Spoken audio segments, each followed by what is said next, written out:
اس میں کوئی غلطی کا امکان نہیں ہوتا. وجہ اس کی یہ ہے کہ وحی اللہ کے کلام کو کہا جاتا ہے.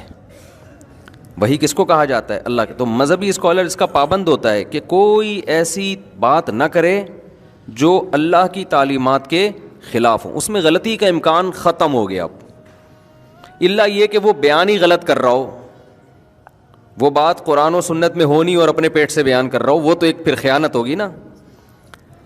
لیکن اگر وہ قرآن و سنت کو سامنے رکھ کر بیان کر رہا ہے, اس میں غلطی, وہ آپ کو ہمیشہ صحیح گائیڈ کرے گا. باقی جو لوگ ہیں نا, ان میں بہت سے ایسے کر رہے ہوتے ہیں کہ جو بات کر رہے ہوتے ہیں نا وہ تجربوں سے, عقل سے ثابت ہوتی ہے. اور خوب اچھی طرح سمجھ لیں کہ وحی کی تعلیمات کے بغیر عقل بہت دفعہ انسان کو گمراہ کر دیتی ہے. یہ عقل جو ہے نا, جس کو آج لبرل لوگوں نے اپنا باپ بنا لیا ہے کہ جو عقل کہے گی ہم اس پہ چلیں گے, یہ بہت بڑی مسٹیک ہے. بہت ساری چیزوں میں انسان کی عقل اس کو گائیڈ نہیں کرتی, گائیڈ نہیں کرتی. ہمیں جو نالج حاصل ہوتی ہے نا, جو یورپ کے بڑے بڑے فلاسفر گزرے ہیں نا, ان میں بڑا اختلاف رہا ہے کہ صحیح بات ہم حواس سے صحیح فیصلہ کرتے ہیں یا عقل سے صحیح فیصلہ کرتے ہیں. تو وہ اختلاف حل ایسے ہوا کہ جو ہمارے حواس ہیں, ہماری آنکھیں, ہمارے کان, اور جو ہم حس کے ذریعے محسوس کرتے ہیں, یہ چیزیں ہمیں نالج فراہم کرتی ہیں. جب یہ نالج ہماری کھوپڑی میں اکٹھی ہوتی ہے تو عقل پھر اس نالج کو جمع کر کے اس میں ایک ربط پیدا کر کے اصول اور ضابطے وضع کرتی ہے. جس کی کھوپڑی میں عقل ہے اس کو سمجھ میں آ گیا ہوگا. ٹھیک ہے, میں مثال سے سمجھاتا ہوں, بہت اہم ٹاپک ہے سمجھنے کا. یہ جو غیر مسلم تباہ و برباد ہوئے نا, اسی بیس پہ برباد ہوئے ہیں, جو ان کا بہت ساری چیزوں میں برباد ہو گئے. وہ دیکھو مثال کے طور پر, آپ نے چولہے میں آگ لگائی, ٹھیک ہے نا, مشاہدہ کیا نا آپ نے کہ یار یہ یوں کرو, یہ جلاؤ, آگ لگتی ہے اس سے. ایسے ہی یہ آپ آنکھوں سے دیکھ رہے ہیں نا, آنکھوں سے آپ نے دیکھا. پھر اس کے اور آپ نے پانی رکھا, وہ پانی آپ کو دیکھنے میں تو ویسے ہی لگ رہا ہے, ہاتھ ڈالا محسوس ہوا کہ یہ کیا ہے, گرم ہے. تو آپ کو جو نالج ملی ہے وہ نالج یہ ملی کہ جب چولہے کو یوں کر کے یوں گھمایا تو آگ نکلی, اس کے اوپر پانی رکھا تو گرم ہو گیا. تو یہ جو نالج آپ کو ملی ہے, اس سے آپ نے ایک اصول اور ضابطہ اخذ کیا, ایک اصول اور ضابطہ اخذ کیا کہ واٹر کو, پانی کو جب بھی ہیٹ ملے گی نا, ہیٹ ملے گی تو وہ کیا ہوگا, اس کا ٹیمپریچر بڑھے گا. اور جتنا ٹیمپریچر بڑھے گا اتنا ہی اس کے ابلنے کے چانسز بڑھ جائیں گے. تو اب آپ کیا کرو گے, آپ ایک ضابطہ متعین کر لو گے, بھائی چولہا جلانا ضروری نہیں ہے کسی بھی طریقے سے. اصل چیز جو ہو رہی ہے نا, جو قاعدہ اور کلیہ آپ کی کھوپڑی اگر کام کر رہی ہے تو آپ ایک قاعدہ ضابطہ نکالو گے, بھائی ہیٹ دو, چاہے وہ ہیٹر کے ذریعے, چاہے وہ سورج کے ذریعے, کسی بھی طرح سے ہیٹ دو گے تو گرم ہوگا, ورنہ گرم نہیں ہوگا.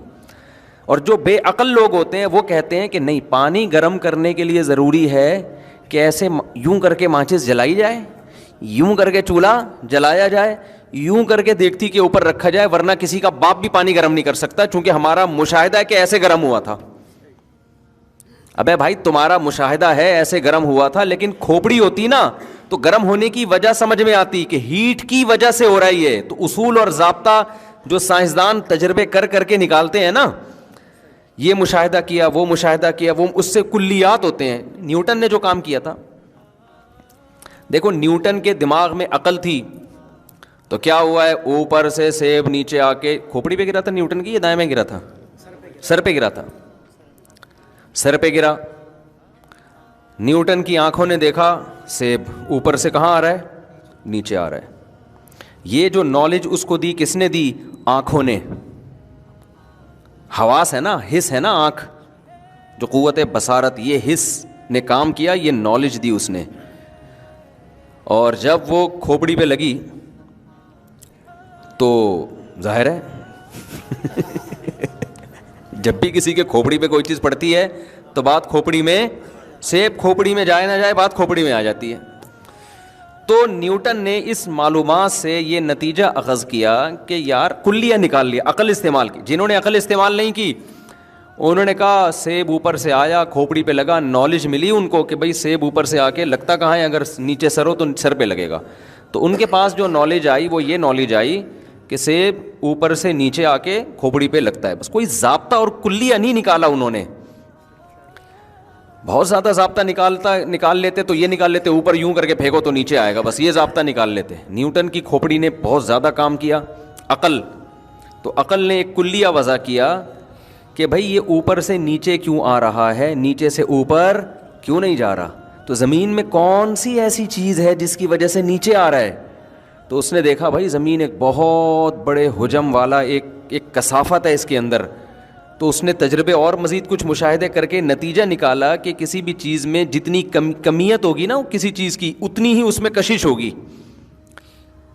یہ ایک ایسا خاندانی اصول اس نے وضع کر کے دے دیا کہ خود بخود اب سائنسدان کیلکولیشن کرتے رہتے ہیں. بھائی چاند میں آپ کا وزن 10 گنا کم ہو جاتا ہے، اس کا مطلب چاند میں جو کثافت ہے وہ زمین سے 10 گنا کم ہے. تو اس سے کیا پتہ چلتا ہے بھائی، مشاہدات جو ہیں وہ معلومات اکٹھی کرتے ہیں اور عقل ان معلومات میں ربط پیدا کر کے اصول اور ضابطے بولو متعین کر دیتی ہے. اب مسئلہ یہ ہے کہ مجھے ایک بات بتاؤ، ہمارے جو یہ حواس ہیں یہ لامحدود ہیں یا محدود ہیں؟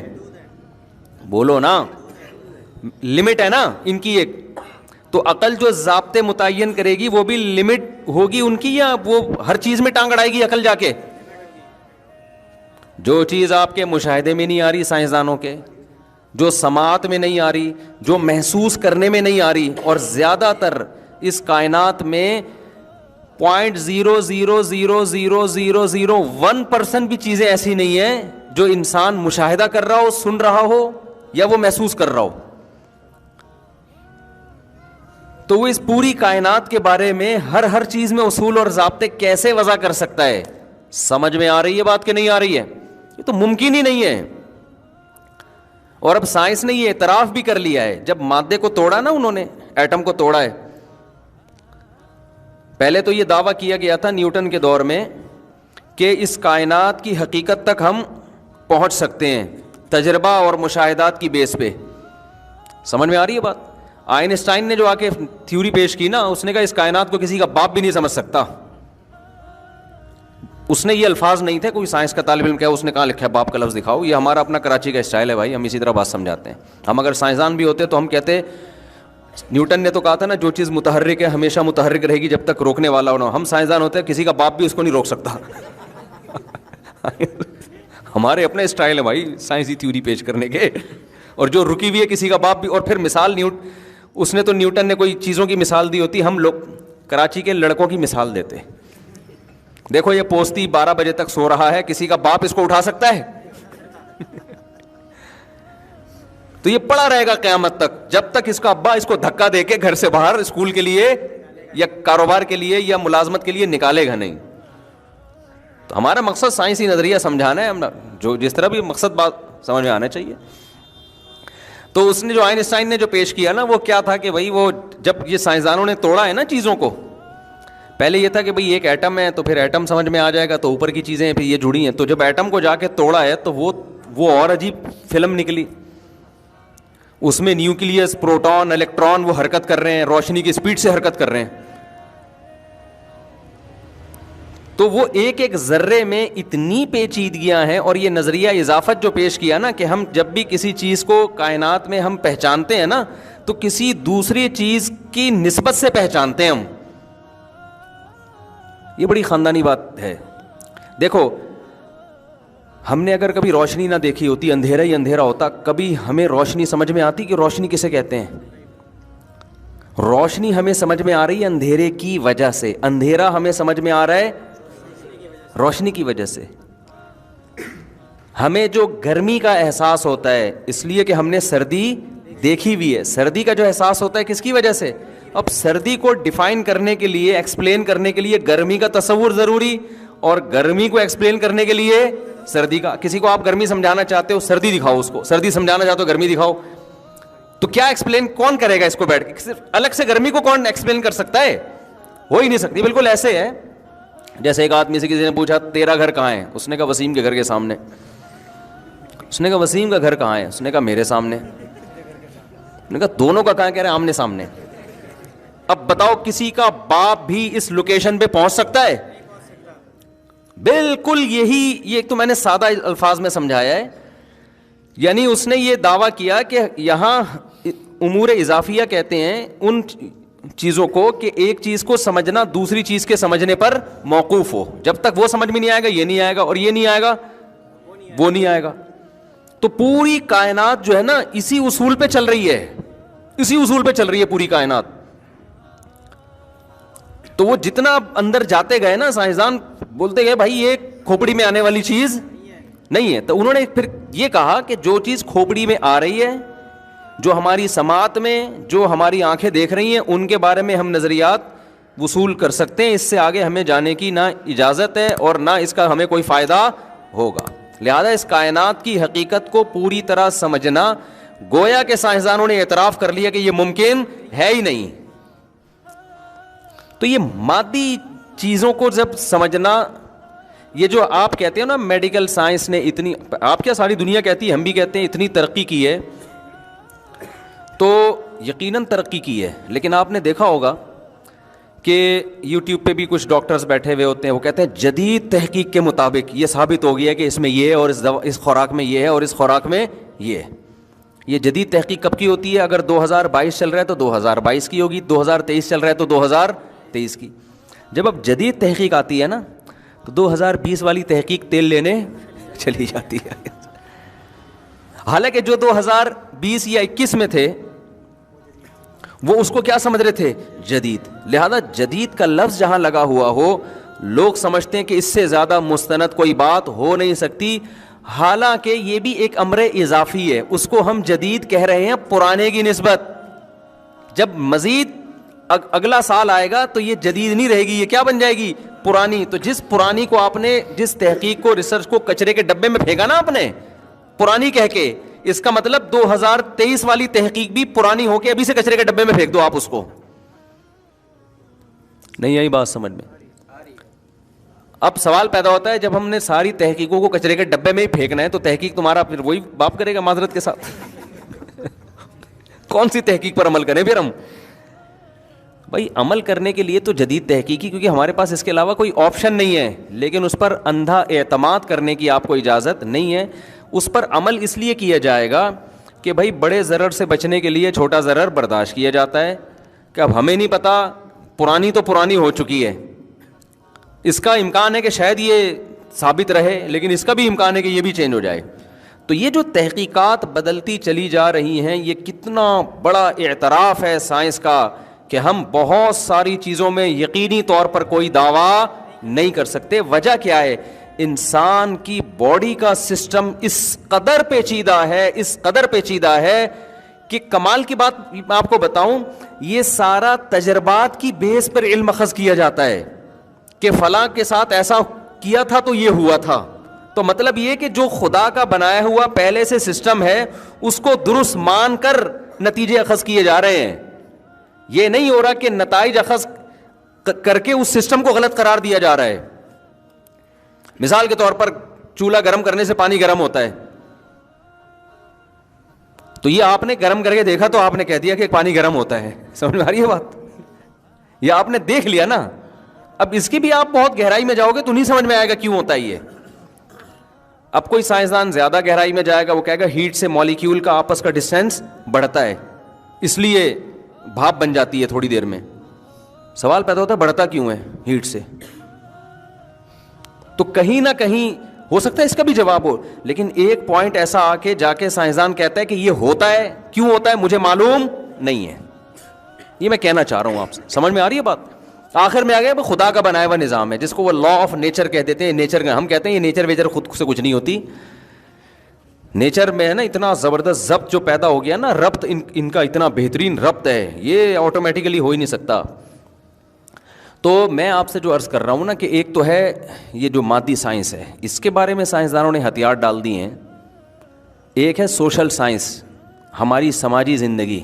یہ تو بھی یونیورسٹی میں باقاعدہ پڑھایا جاتا ہے کہ انسان کو ایک روحانی طور پر اخلاقی، جس کو ہم روحانی کہہ دیتے ہیں، وہ اخلاقی طور پر انسان بلندی تک کیسے پہنچ سکتا ہے، جسے ہم آسان زبان میں کہتے ہیں انسان اچھا انسان کیسے بن سکتا ہے. یہ بھی ایک سائنس ہے جو یورپ میں پڑھی جاتی ہے، پڑھائی جاتی ہے. تو یہ والی جو سائنس ہے نا، سوشل سائنس جس کو کہا جاتا ہے.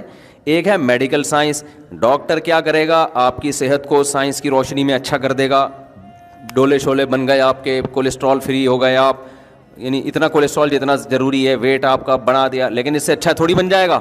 ہو سکتا ہے وہ چور نکلے، ہو سکتا ہے اسی صحت کو وہ ڈکیتی میں استعمال کرے، ہو سکتا ہے وہ اپنے ماں باپ کا گلا گھوڑ دے.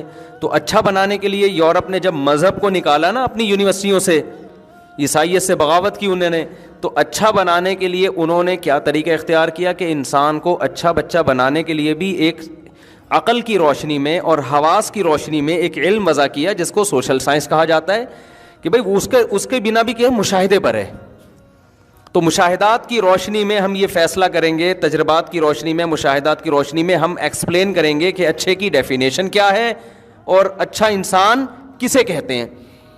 یہاں بھی گڑبڑ کر دی، یہاں بھی کیا کر دی بھئی، آپ جو تجربے کر رہے ہو تو اس سوسائٹی میں کر رہے ہو جو پہلے سے بنی ہوئی ہے، ہو سکتا ہے یہ اچھی ہو ہی نہیں. آپ لوگ کی سمجھ میں نہیں آ رہا تو کس کی سمجھ میں آئے گا. سوسائٹی کلچر ایک دوسرے کے کتنے ڈیفرنٹ ہوتے ہیں نا. آپ کلچر کو اپنا باپ بنا رہے ہو تو کلچر کو تو آپ نے پہلے فرض کر لیا کہ ٹھیک ہے، ہو سکتا ہے یہ کلچر ہی غلط ہو. یہاں بھی انسان خدا کی قسم گھوڑے دوڑاتا رہے گا عقل کے، کبھی کسی ایک پوائنٹ پہ دو فلاسفر بھی جمع نہیں ہو سکتے. نتیجہ کیا نکلا، ان میں اتنا اختلاف ہوا نا. مثال کے طور پر نکاح کر کے رہنا چاہیے یا زنا کرنا چاہیے، عقل کوئی رہنمائی کرے گی یہاں پہ؟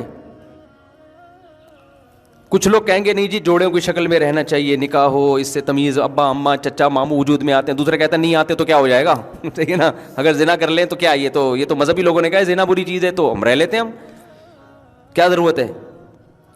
تو ان کے ہاں پھر اچھے کا ہوتے ہوتے نا، اچھے کی فہرست سے بہت ساری چیزیں نکلتی چلی گئیں. مذہب نے تو بہت ساری چیزیں ڈالی تھی نا، جو اپنے ماں باپ کے ساتھ اف کرتا ہے، ان کی خدمت نہیں کرتا. ماں باپ نے کبھی ہاتھ اٹھا لیا تو برداشت کرنا ہے تمہیں. جو ابا کے تھپڑ کے جواب میں وہ ابا کو تھپڑ مار دے یا پولیس کو فون کرے تو مذہب کیا کہتا ہے، یہ اچھا آدمی ہے. مذہب کہتے نہیں برا آدمی ہے، احسان فراموش ہے. لیکن جب عقل پرستوں نے خود سے غور کرنا شروع کیا نا، خود سے سوسائٹی کے لیے اصول وضع کرنے شروع کیے، تو وہ چونکہ اپنی سوسائٹی کو دیکھ کر، وہ سوسائٹی جو خدا کا انکار کرتی ہے، تو وہاں تو شراب بھی ہے، زنا بھی ہے، لڑکوں سے بدفعلی بھی ہے، نشے بھی ہیں، کیا کیا. تو انہوں نے اچھے کو ایکسپلین کرتے ہوئے نا بہت ساری چیزیں نکالنا شروع کی. نہیں، اس کا اچھے ہونے سے کوئی تعلق نہیں ہے. اگر آپ بوڑھے ماں باپ کو اولڈ ہاؤس میں جمع کرا دیتے ہیں تو بھی آپ برے آدمی نہیں ہیں. اگر بچہ پولیس کو فون کر کے اپنے ابا کو یا اماں کو جیل میں بھجوا دیتا ہے تو یہ بھی کوئی بری بات نہیں ہے. اگر آپ شادی نہیں کرتے، ویسے ہی کسی سے نائٹ کلب میں جا کے ریلیشن کر لیتے ہیں، کوئی بری بات نہیں ہے. اگر آپ وراثت بچوں کو نہیں دیتے، کسی اور کو دے دیتے ہیں، اولاد کو محروم کر دیتے ہیں، کوئی بری بات، کیونکہ عقل تو فیصلہ ہی نہیں کر پا رہی ہے نا یہاں پہ. یہاں تک کہ محرم رشتوں سے اپنی جو فزیکل ریلیشن ہے، اب یہ بحثیں بھی شروع ہو گئیں کہ اگر کوئی معاذ اللہ نقل کفر بہن سے نکاح کر لیتا ہے تو یہ کیا ہے. تو ایسے لوگ بھی اب پیدا ان ملکوں میں ہونا شروع ہو گئے ہیں کہ اس میں خرابی کیا ہے. روس میں جب انقلاب آیا ہے نا الحاد کا، تو وہاں یہ بڑی بحثیں ہوئی ہیں کہ بھائی سگی بہن، مجھے تو بولتے ہوئے برا لگ رہا ہے لیکن اب ایک چیز کو ایکسپلین کرنا ہے کہ سگی بہن سے بھی نکاح ہو سکتا ہے، کوئی حرج نہیں ہے اس میں، یہ تو انسانوں کی بنائی ہوئی روایات ہیں. تو ایسا ہوتے ہوتے اچھے کی ڈیفینیشن میں پھر پتہ ہے کیا رہ گیا ان کے یہاں، ریاست کے ساتھ مخلص ہو، بس اسٹیٹ کے ساتھ کیا ہو، ٹیکس ٹائم پہ ادا کرتا ہو، جھوٹ نہ بولتا ہو، جس کو ہم کہتے ہیں فرض شناسی. کیا کہتے ہیں ہم؟ جو ذمہ داریاں اسٹیٹ نے اس کے اوپر ڈالی ہیں وہ ذمہ داریاں پوری کرتا ہو، ٹیکس دے دیتا ہو. جب ٹریفک کے قوانین گورنمنٹ نے بنائے تو ان قوانین کی پابندی کرتا ہو. یعنی خلاصہ یہ نکلا کہ ریاست کو بھائی کوئی خطرہ نہیں ہونا چاہیے, تمیز سے چلنے دو آرام سے, باقی جو مرضی کرنا ہے کرو. تو اب بتاؤ یہ عقل صحیح گائیڈ کر رہی ہے بیڑا غرق کر رہی ہے؟ بولو نا, بیڑا غرق کر دیا. کہ اچھا میں اتنے سارے اعمال جو اچھے تھے ان کو نکال کے آخر میں کیا بچا؟ پر اسٹریٹ کے ساتھ آپ کیا ہو. تبھی یورپ میں جو سچ بولا جاتا ہے, جھوٹ کے قوانین کی پابندی ہے, ایک دوسرے کی عزت ہے, اس کی وجہ یہی ہے کہ ان کے ہاں اخلاقی معیار 4-5 چیزیں بچی ہیں, تو پوری زندگی وہ 4-6 چیزوں پہ ہی زور لگاتے ہیں. تو اس میں بھی ترقی نہیں کریں گے تو پھر کس میں ترقی کریں گے؟ نہیں آ رہی بات سمجھ میں؟ ان 4-5 چیزوں میں بہت آگے نکل گئے. وہ 200 سال سے اسی پر محنت ہو رہی ہے. سچ بولو, جھوٹ مت بولو, کچرا ادھر نہ پھینکو, ڈبے میں پھینکو, یہ تمہارے باپ کا روڈ نہیں ہے ادھر پھینک رہے ہو, ادھر پھینکو جا کے. تو 150-200 سال نا جب مذہب کو نکالا تو اسی کو ریپیٹ, تو 4-6 چیزوں میں بہت اچھے ہو گئے. وہ ہمارے یہاں تو بھائی ایک اچھے بننے کے لیے بہت لمبی ڈیٹیل ہے, بہت سارے حقوق ہیں, بہت سارے. بچپن سے بچے کو سکھایا جاتا ہے ابا اگر طبیعت سے پیل بھی دینا تو مار کھا کے رونا ہے. جیسے ہمیں تو ابا جب پیٹتے تھے تو ہم تھوڑا سا دیوار کی طرف منہ کر کے آدھا گھنٹہ روتے رہتے تھے ہچکیوں سے, کیونکہ ہم اگر ابا کو جواب دے دیتے ابا آپ نے مجھے کیوں ہاتھ اٹھایا, تو ہماری تو خاندان میں کوئی عزت 2 ٹکے کی نہیں رہتی. ہمیں پتا یار سوسائٹی میں ہم پر ایک دھبا لگ جائے گا, انتہائی بدتمیز بچہ ہے تو پٹے. اور اماں ہماری چمٹا دکھا رہی ہیں گرم گرم, کریلے پکے ہوئے کھا, ہمیں دل نہیں چاہ رہا کریلے کھانے کا. گورا تو کہے گا جو دل نہیں چاہ رہا بچے کو وہ کھلانا ظلم ہے, مساوات یہ ہے نا. اسلام کیا کہتا ہے؟ بھائی ٹھیک ہے بار بار تو ایسی چیز نہ کھلاؤ ورنہ بچہ تو مر جائے گا, لیکن کبھی کریلے بھی کھلاؤ یار. روزانہ یہ نہیں ہوتا کہ روزانہ بھنڈی پکے گی یا روزانہ گوشت پکے گا. بچہ ماں باپ کی مرضی جو ہوگی وہ کھائے گا, کوئی زہر تھوڑی کھلا رہے ہیں. آج تیرا باپ بھی یہ کھائے گا, کریلے کھا تو. اب اماں ہمیں چمٹا دکھا رہی ہیں, کھا بھائی, ہم یوں کر کے کھا رہے ہیں اور اس سے بھی ہو رہے ہیں. شکایت کسی سے کریں گے تو دوبارہ پٹیں گے. اب جا کے ہم شکایت کریں ابا سے کہ اماں نے ابا ایک تھپڑ اور لگایا, بھائی تیری تو اپنی ماں کی نہیں مان رہا. زیادہ سے زیادہ ابا سفارش کر دیں گے بھائی وہ پکا لو جو یہ بچہ چاہ رہا ہے پکا لو. تو بچے کو تو تربیت کرنی پڑتی ہے نا. آپ اس کو شروع سے مرغوں کی عادت ڈال دو وہ تو دال کبھی کھا ہی نہیں سکے گا. تو یہ تو ماں باپ فیصلہ کریں گے کہ کیا کھلانا ہے اس کو. ہاں جب ظلم کر رہے ہوں, بار بار کریلے کھلا رہے ہوں بچے کی خیال, وہ تو ایک الگ بات ہے. وہ تو پھر ماں باپ برے ہیں, پھر سوسائٹی ان کو برا بھی کہتی ہے. ایسا نہیں ہے کہ تم اپنے بچوں پہ کیوں ظلم کر رہے ہو. تو کتنی لمبی فہرست ہے نا ہمارے یہاں. پھر صبح اٹھ کے نماز پڑھنی ہے, نماز نہیں پڑھیں گے. مجھے یاد ہے ہم جب چھوٹے تھے 9-10 سال کے, ہمارے ابا اٹھاتے تھے فجر میں ہمیں. اس وقت تو ہمیں عقل نہیں تھی. وہ سردیوں میں آدمی اٹھ رہا ہے, سردی کی نیند کتنی زبردست ہوتی ہے, اٹھ کے جا رہے ہیں نماز پڑھنے, آدھے راستے سے ٹن مارا. دیکھا ابا پہنچ گئے, آدھے راستے سے ٹن مارا. ایک دفعہ میں آدھے راستے سے ٹن مار کے نا گھر آیا اور گھر میں نماز پڑھ لی میں نے. تو میرے بڑے بھائی نے دیکھ لیا, انہوں نے بولا ادھر آؤ. جی کہہ رہے بھائی یہ مسجد میں جو جماعت ہوتی ہے یہ کس کے لیے ہوتی ہے؟ میں نے کہا ہم مسلمانوں کے لیے ہوتی ہے, جو بھی مسلمان لوگ پائے جاتے ہیں. تو انہوں نے کہا یار ابھی سے تم یہ سستی کر رہے ہو, ادھر ہی نماز پڑھ کے تم نے ویسے ڈانٹ لگائی ہے. کیوں؟ ان کو لگا کہ یہ اس کا عمل کیا ہے, اچھا ہے کہ برا ہے؟ برا ہے. لیکن اگر آپ مغربی دنیا سے غیر مسلم سے پوچھیں گے تو وہ شاید ابا کو برا کہہ رہے ہو کہ بچے کو صبح صبح کیوں اٹھا رہے ہو. خدا کی قسم ہم پر احسان کیا ہمارے باپ نے, جو آپ ہم نماز پڑھ رہے ہو سکون مل رہا ہے ہمیں, ہم پہ چھوڑ دیتے, ہم تو 12 بجے سو کے اٹھتے. یہی لوگ جب بچوں کو اسکول کے لیے اٹھاؤ تو اس کو ظلم نہیں کہتے. بھائی اگر بچے کی جو رائٹس ہیں تو پھر بچے کو خود فیصلہ کرے گا بڑا ہو کر کہ میں نے اسکول پڑھنا ہے کہ نہیں پڑھنا. لیکن آپ جواب میں کیا کہتے ہو؟ جب یہ فیصلہ کرے گا نا پڑھائی کی عمر نکل چکی ہوگی, اب اس کو پڑھانا ہے. جب پڑھانا ہے تو نماز بھی پڑھوانی ہے میرے بھائی. اللہ کو ہم تو مانتے ہیں, اسکول سے زیادہ ہمیں اللہ پر یقین ہے کہ جس خدا نے پیدا کیا اس کو کیسے بھلا دے بچہ. تو ہمارے ہاں حقوق کی فہرست, پھر بڑے بھائی بھی تھے, ہماری بڑی بہن بھی تھی, چھوٹے بھائی چھوٹی بہنیں, ان کے حقوق. بھائی نے بھی پیٹ دیا ایک دن, صحیح ہے نا. تو ایک دفعہ پٹے سال میں, وہ کوئی مسئلہ نہیں ہے, چلو بھائی بڑا بھائی ہے تو ہم کیا دکھڑا سنائیں کسی کو. پٹ گئے بھائی, پٹ گئے تو ٹھیک ہے نا. اب ایسا نہ ہو بیان میں آپ سمجھے ساری زندگی میں پٹتے ہی رہے ہیں اور کوئی کام ہی نہیں ہوا ہے. یہ تو ایک سال میں ایک دفعہ ہو گیا نا. اب یہ تھوڑی کہ روز روز, تو اللہ کا شکر ہے صحیح اچھا سلوکی ہو رہا ہے, اور جو پٹے وہ بھی ہمارے فائدے کے لیے. پھر ہمارے جو بڑے سے چھوٹے بھائی تھے وہ ہمیں صبح قرآن پڑھاتے تھے. ظلم بچے پر جب ہوگا جب رات دیر سے سلاؤ اور صبح جلدی اٹھاؤ. رات ہمیں ٹائم پہ سلایا جا رہا ہے, 8-9 گھنٹے کی نیند ہو رہی ہے, تو اب تو اٹھو نا بھائی. بچہ کو اگر سونے دینا وہ پھر بھی نہیں اٹھے گا, وہ کہے گا سوتا رہو. فجر کی نماز کے بعد ہمارے بڑے سے چھوٹے بھائی ہمیں لے کے بیٹھتے تھے, بھائی قرآن پڑھو بیٹھ کے, شاباش. وہ ہمیں بڑا غصہ آ رہا ہوتا لیکن بیٹھ رہے پڑھ رہے ہوتے تھے, ان الذین آمنوا وعملوا الصالحات, اس طرح پڑھ رہے ہوتے تھے. اور ان کا ایک روب ہوتا تھا ہمارے اوپر, زبان نہیں چلا سکتے تھے, بھائی بڑے ہیں تو چھوٹوں کا خیال, ان کی بھی شفقت کرنی ہے, ان کا حق نہیں مارنا. تو مسلم اسلام میں حقوق کی فہرست اور اچھا بننے کا جو تصور ہے وہ بہت کیا ہے, وسیع. آپ کی شادی ہوگی تو ساری زندگی بیگم کا خرچہ آپ نے اٹھانا, اس کے ابا آئیں گے ان کو عزت دینا, سالہ آیا ہوا ہے اس سے تمیز سے بات کرنا. دل نہیں چاہ رہا ہوتا لیکن بہرحال آپ کو بات کرنی پڑتی ہے. میں اپنی بات نہیں کر رہا, دوسروں کی بات کر رہا ہوں. تو تمیز سے بات کرنا. پھر اور اسلام میں آگے جاؤ گے تو سالی کی طرف نہ دیکھنا, سالی کو نہ دیکھنا. اللہ, تمہاری شادی اس سے ہوئی ہے, اس کی بہنوں سے تھوڑی ہوئی تمہاری شادی جو وہاں فری ہو رہا ہے تو جا کے. اگر آپ فری ہو گئے تو اسلام کیا کہے گا, مینرز نہیں ہے اس میں. جس سے فری ہونا چاہیے تھا اس سے ہو نہیں رہا, جس سے نہیں ہونا چاہیے تھا اس سے ہو رہا ہے, مینرز نہیں ہے. تو غیر مسلم ہو گیا, یہ سارا سیٹ اپ کیا ہو گیا, ختم. تو اب 4-5 چیزیں ان کے, پھر اور بہت سارے, ابھی تو نماز ہے, زکوٰۃ ہے, حج ہے, روزہ ہے, پھر خاندانی احترامات ہیں, جو رشتہ داری توڑتا ہے وہ جنت میں نہیں جائے گا, بہت سارے. پھر خرچ کرنا, پھر صدقہ, پھر قربانی, پھر زکوٰۃ, پھر فطرانے.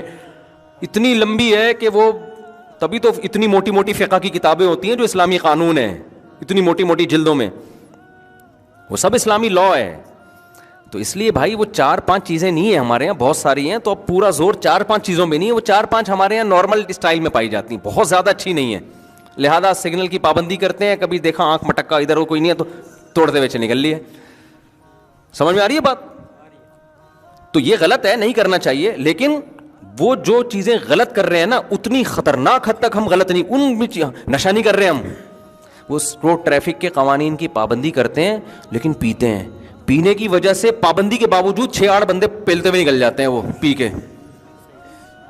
ہم جب پیلتے ہیں تو پتا ہوتا ہے یہ بندہ اس کو جاگتی بھی حالت میں کیس بن سکتا ہے. ابھی وہ ہمارے ایک دوست ہے نا, انہوں نے کہا یو کے میں ایک بندہ پی کے نکلا, کوئی لڑکی بیچاری جا رہی تھی, اس کے دانت توڑ دیے شراب میں. تو وہ دانت توڑ دیے, وہ بیڑا بھی غرق ہو گیا بیچاری کا, خون بہ رہا ہے, دانت ٹوٹ گئے. کوئی قصاص والا کیس نہیں ہے کہ اس نے دانت توڑے تو اس کے بھی توڑے جائیں گے. کیوں بھائی, نشے میں تھا تو نشے میں وہ ایک عذر سمجھا جاتا ہے. لیکن وہی جس نے دانت توڑے ہیں جب نشے میں نہیں ہوگا تو بڑی تمیز سے بات کرے گا. فرمائیے کیسے حالت. تو لوگ کہتے ہیں یار دیکھو گورا کتنی تمیز سے بات کرتا ہے, اور مسلمان دیکھو بدتمیز کہیں کا. ابے وہ بدتمیزی کر کے بھی اس تمیز سے 1000 گنا بہتر ہے جس میں پینے کے بعد پتہ ہی نہیں چل رہا دانت توڑ رہا ہے کہ گھٹنا توڑ رہا ہے کہ ٹانگ توڑ رہا ہے, اور پھر بھی اچھے کا اچھا ہی ہے. وہ نہیں یاری بات میرا خیال ہے سمجھ میں. اور دوسری بات یہ کہ جو 5-6 چیزیں ہماری سوسائٹی میں نہیں ہیں, جو ان میں بہت زیادہ ہیں, وہ بھی اس لیے نہیں ہے کہ ہم کون سا مذہب کو فالو پورا کہاں کر رہے ہیں. ہم لوگ مذہب کو ہم یہ تو مذہب نہ ہونے کی وجہ سے جو خرابیاں ہیں. اگر مذہب ہم نے سوسائٹی سے نکال دیا نا اور پورا ان کو فالو کیا تو جو تھوڑی بہت اچھائیاں رہ گئی ہیں وہ بھی مارکیٹ سے شارٹ ہو جائیں گی.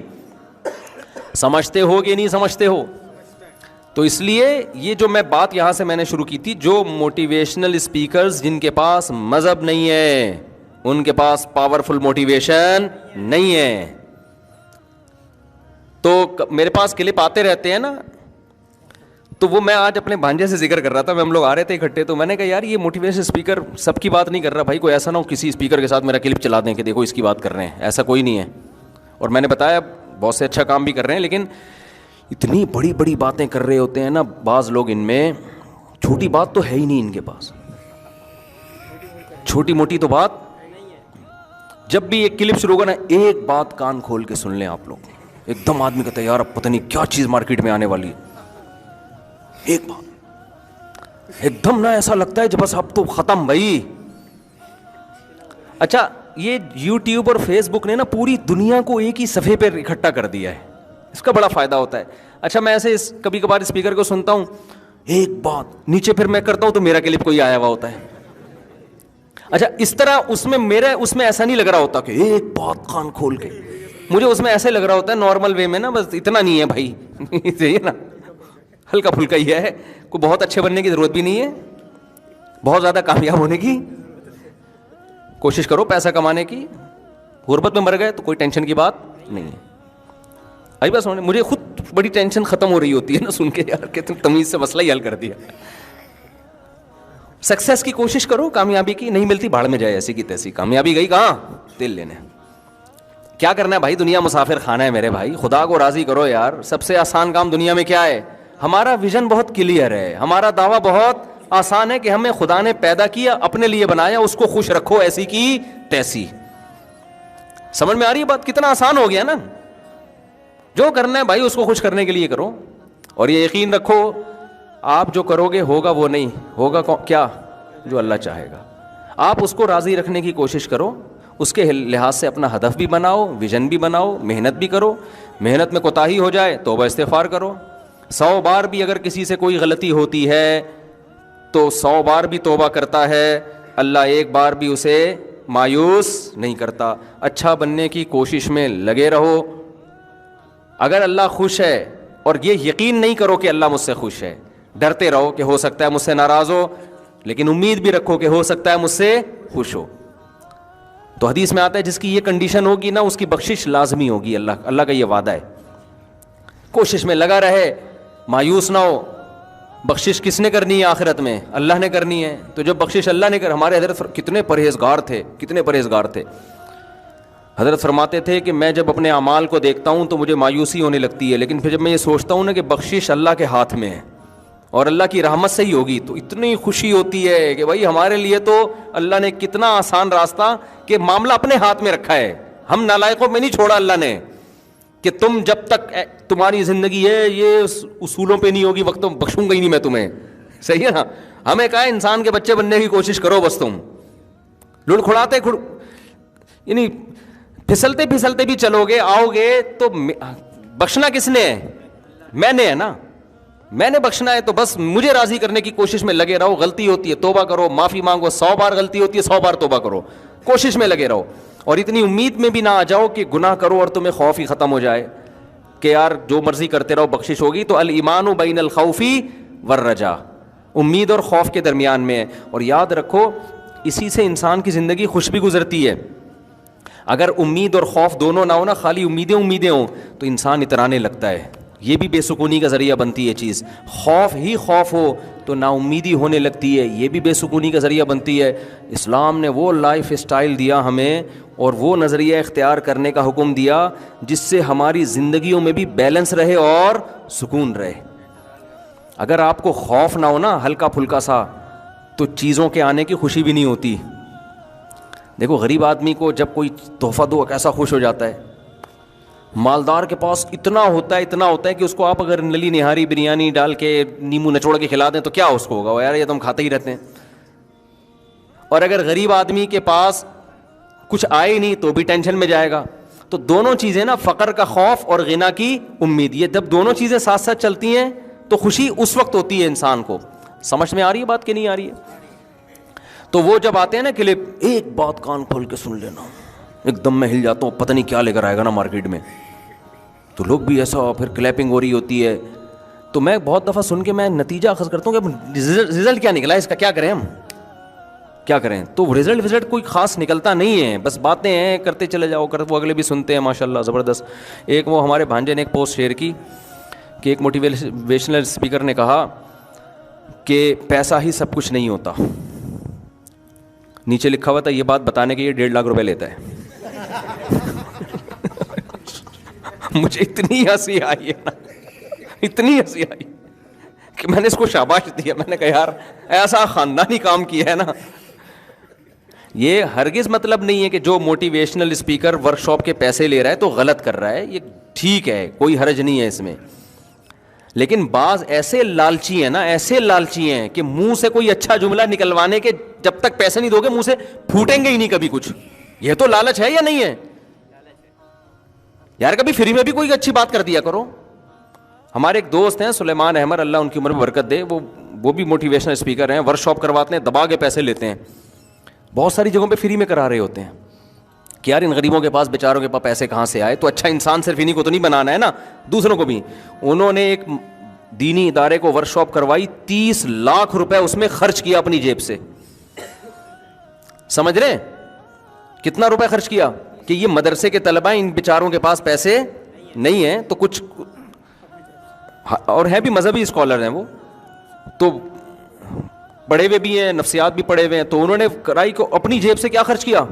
30 لاکھ روپے. ان کے کھانا, ان کے ہوٹل کا انتظام, کہ بھائی یہ ان کو تو جب آپ قربانی دیتے ہو نا میرے بھائی, پیسے کی خرچ کرتے ہو لوگوں کے اوپر, تو پھر لوگوں کو یقین آتا ہے کہ یہ بندہ کیا ہے, خیر خواہ. مالداروں سے لے رہے ہیں, اس لیے لے رہے ہیں کہ بھائی ان کو فری میں بات, اول تو خود بھی تو انسان نے گزارا کرنا ہے نا. اگر فری پھوکٹ میں ہی کرے گا تو بیوی بچوں کو کہاں سے پالے گا؟ تو پیسہ کمانا بری بات نہیں ہے, ڈاکٹر بھی لیں پیسے بھائی, موٹیویشنل اسپیکر بھی لیں, فری پھوکٹ میں کام نہ کریں, لیکن پیسہ ہی کو سب کچھ نہ بتائیں. ایسا نہ ہو کہ یہ بتانے کے لیے بھی آپ کو 1.5 لاکھ دینا پڑے کہ پیسہ کچھ نہیں ہوتا. لوگ اپنے ابا اماں کے بارے میں کنفیوژن میں ہیں, گوروں کی کتابیں پڑھتے ہیں, ہیومن رائٹس اور ماں باپ کا بھی حق ہے اور فلانے کا بھی حق ہے, تو اتنا حق نہیں ہے جتنا وہ لوگوں نے بنا لیا وغیرہ وغیرہ. اسلام نے سیدھی سیدھی بات کہتی, بھائی وہ جیسے بھی ہوں مشرک ہیں, تم پہ زبردستی شرک پر مجبور کر رہے ہیں, بات ان کی نہیں ماننی, فالو قرآن و سنت کو کرنا ہے. ابا اماں کی بات جو شریعت کے خلاف ہو نہیں ماننی. تو ان کے ساتھ سلوک کیسے کرنا ہے؟ اچھا سلوک کرنا ہے. بس کیا کرنا ہے بھائی؟ کنفیوژن ختم ہو گئی نا, ابا ظالم ہے, اماں یہ کرتی ہے, ابا وہ کرتے ہیں, بھائی جو مرضی کرتے ہیں, تمہیں تو جنا ہے نا. اللہ میاں نے اچھے ابا کا بارے میں تھوڑی کہا کہ اچھا سلوک کرنا ہے, اللہ میاں نے تو کافر باپ کے بارے میں کہہ دیا جس سے برا اللہ کی نظر میں کوئی ہے ہی نہیں. کنفیوژن ختم ہو گئی کہ نہیں ہو گئی؟ ابھی ایک صاحب بیان میں کہہ رہے تھے کہ ابو جہل کی بیوی جو ہے وہ بھی تو ماں ہے, اس کے قدموں میں کہاں سے جنت؟ بھائی ابو جہل کی یا ابو لہب کی بیوی کافر ہے, اس کے قدموں میں اس کے لیے جنت نہیں ہے, اس کی اولاد کے لیے بہرحال جنت ہے. چاہے کسی کی ماں ابو جہل کی بیوی کیوں نہ ہو, تو بچوں کے لیے قرآن کا حکم یہی ہے کہ اس نے اپنی ماں کے ساتھ اچھا سلوک کرنا ہے, چاہے وہ جائے جہنم میں, وہ اس کا ہیڈک ہے, وہ اللہ جانے وہ جانے. ابراہیم علیہ السلام کا نہیں قرآن نے واقعہ بیان کر دیا, کافر باپ ہیں, بت بناتے ہیں, بت بیچتے ہیں, اور اولاد کو دھمکیاں دے رہے ہیں کہ اگر تو نے بت پرستی اختیار نہیں کی یا تبلیغ کرنا بند نہیں کی, میں تجھے پتھروں سے مار کے ہلاک کر دوں گا. لیکن کیا کہہ رہے ہیں؟ سلام علیک. کیا کہہ رہے ہیں؟ آپ پر سلامتی ہو. ساستغفر لک ربی, میں آپ کے لیے اپنے رب سے کیا کروں گا؟ استغفار. بعد میں اللہ نے پابندی لگا دی استغفار پر, لیکن ابراہیم علیہ السلام کا رسپانس تو یہی گیا, انہ کان بی حفیہ, میرا رب آپ پہ مہربان ہو یا نہ ہو, مجھ پہ ہے بہرحال, تو ہو سکتا ہے میری وجہ سے آپ کو بخش دے. کیسا خوبصورت رپلائی ہے یا نہیں ہے؟ تو کنفیوژن مذہب نے ختم کی کہ نہیں کی؟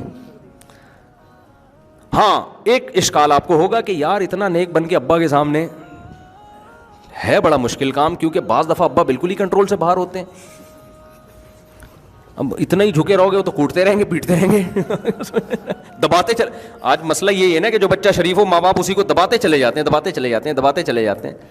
تو قرآن نے وہ کنفیوژن دور کر دی. ان تکونوا صالحین فانہ کان للأوابین غفورا, تم نیک بننے کی کوشش کرو, غلطی ہو جائے تو توبہ کر لو, اللہ معاف کر دے گا. یعنی ہم نے یہ تھوڑی کہا کہ بالکل ابراہیم جیسے بن جاؤ, وہ تو اللہ کے خلیل تھے, تم تو کراچی میں رہتے ہو, یہاں تو ڈپریشن کے اور بہت سارے مسائل ہیں. تو کوشش کرو, اللہ نے کوشش کا مکلف بنایا, اس کے خلاف کبھی ہو جائے تو کیا کرو؟ اللہ سے توبہ استغفار ہے, اللہ غلطی ہو گئی, غصے میں نے منہ سے ابا کے سامنے یہ لفظ نکل گیا, مجھے معاف کر دے, آئندہ میں کنٹرول کرنے کی کوشش کروں گا. دوبارہ ہو جائے دوبارہ توبہ کر لو, 3 دفعہ ہو جائے 3 دفعہ توبہ کرو, کوشش کرو کہ آئندہ نہ ہو. 100 بار ہوتا رہے, 100 بار توبہ کرتے رہو. کنفیوژن ختم ہو گئی کہ نہیں ہو گئی؟ یہ مذہب کو فالو نہیں کرتے نا, بڑی مشکلات ہیں. پھر آپ کہو گے وہ صحیح ابا کے تو حقوق ہونے چاہیے, غلط جب ابا ہی غلط ہے. عقل نہیں آپ کو گائیڈ کرے گی, عقل بیڑا غرق کر دے گی آپ کا. یہ جتنے فلاسفر ہیں نا, یہ کھوپڑی استعمال کر کر کے ابا اماں کو کے حقوق بھی ضائع کر دیے انہوں نے, بہن بھائیوں کے حقوق بھی ضائع کر دیے. اب صلہ رحمی میں عقل کیا کہتی ہے؟ بھائی جو اچھا سلوک کر رہا ہے اس سے تو کریں گے, جو نہیں کر رہا اس سے ہم نہیں کریں گے. اسلام نے کہہ دیا بھائی کہ قطع رحمی, صلہ رحمی, رشتہ داری جوڑنے کا مطلب نہیں کر رہا نا اچھا, پھر بھی آپ نے اس لیے اچھا کرنا ہے کہ آپ کی بھائی, آپ کا بھائی آپ کی بہن ہے.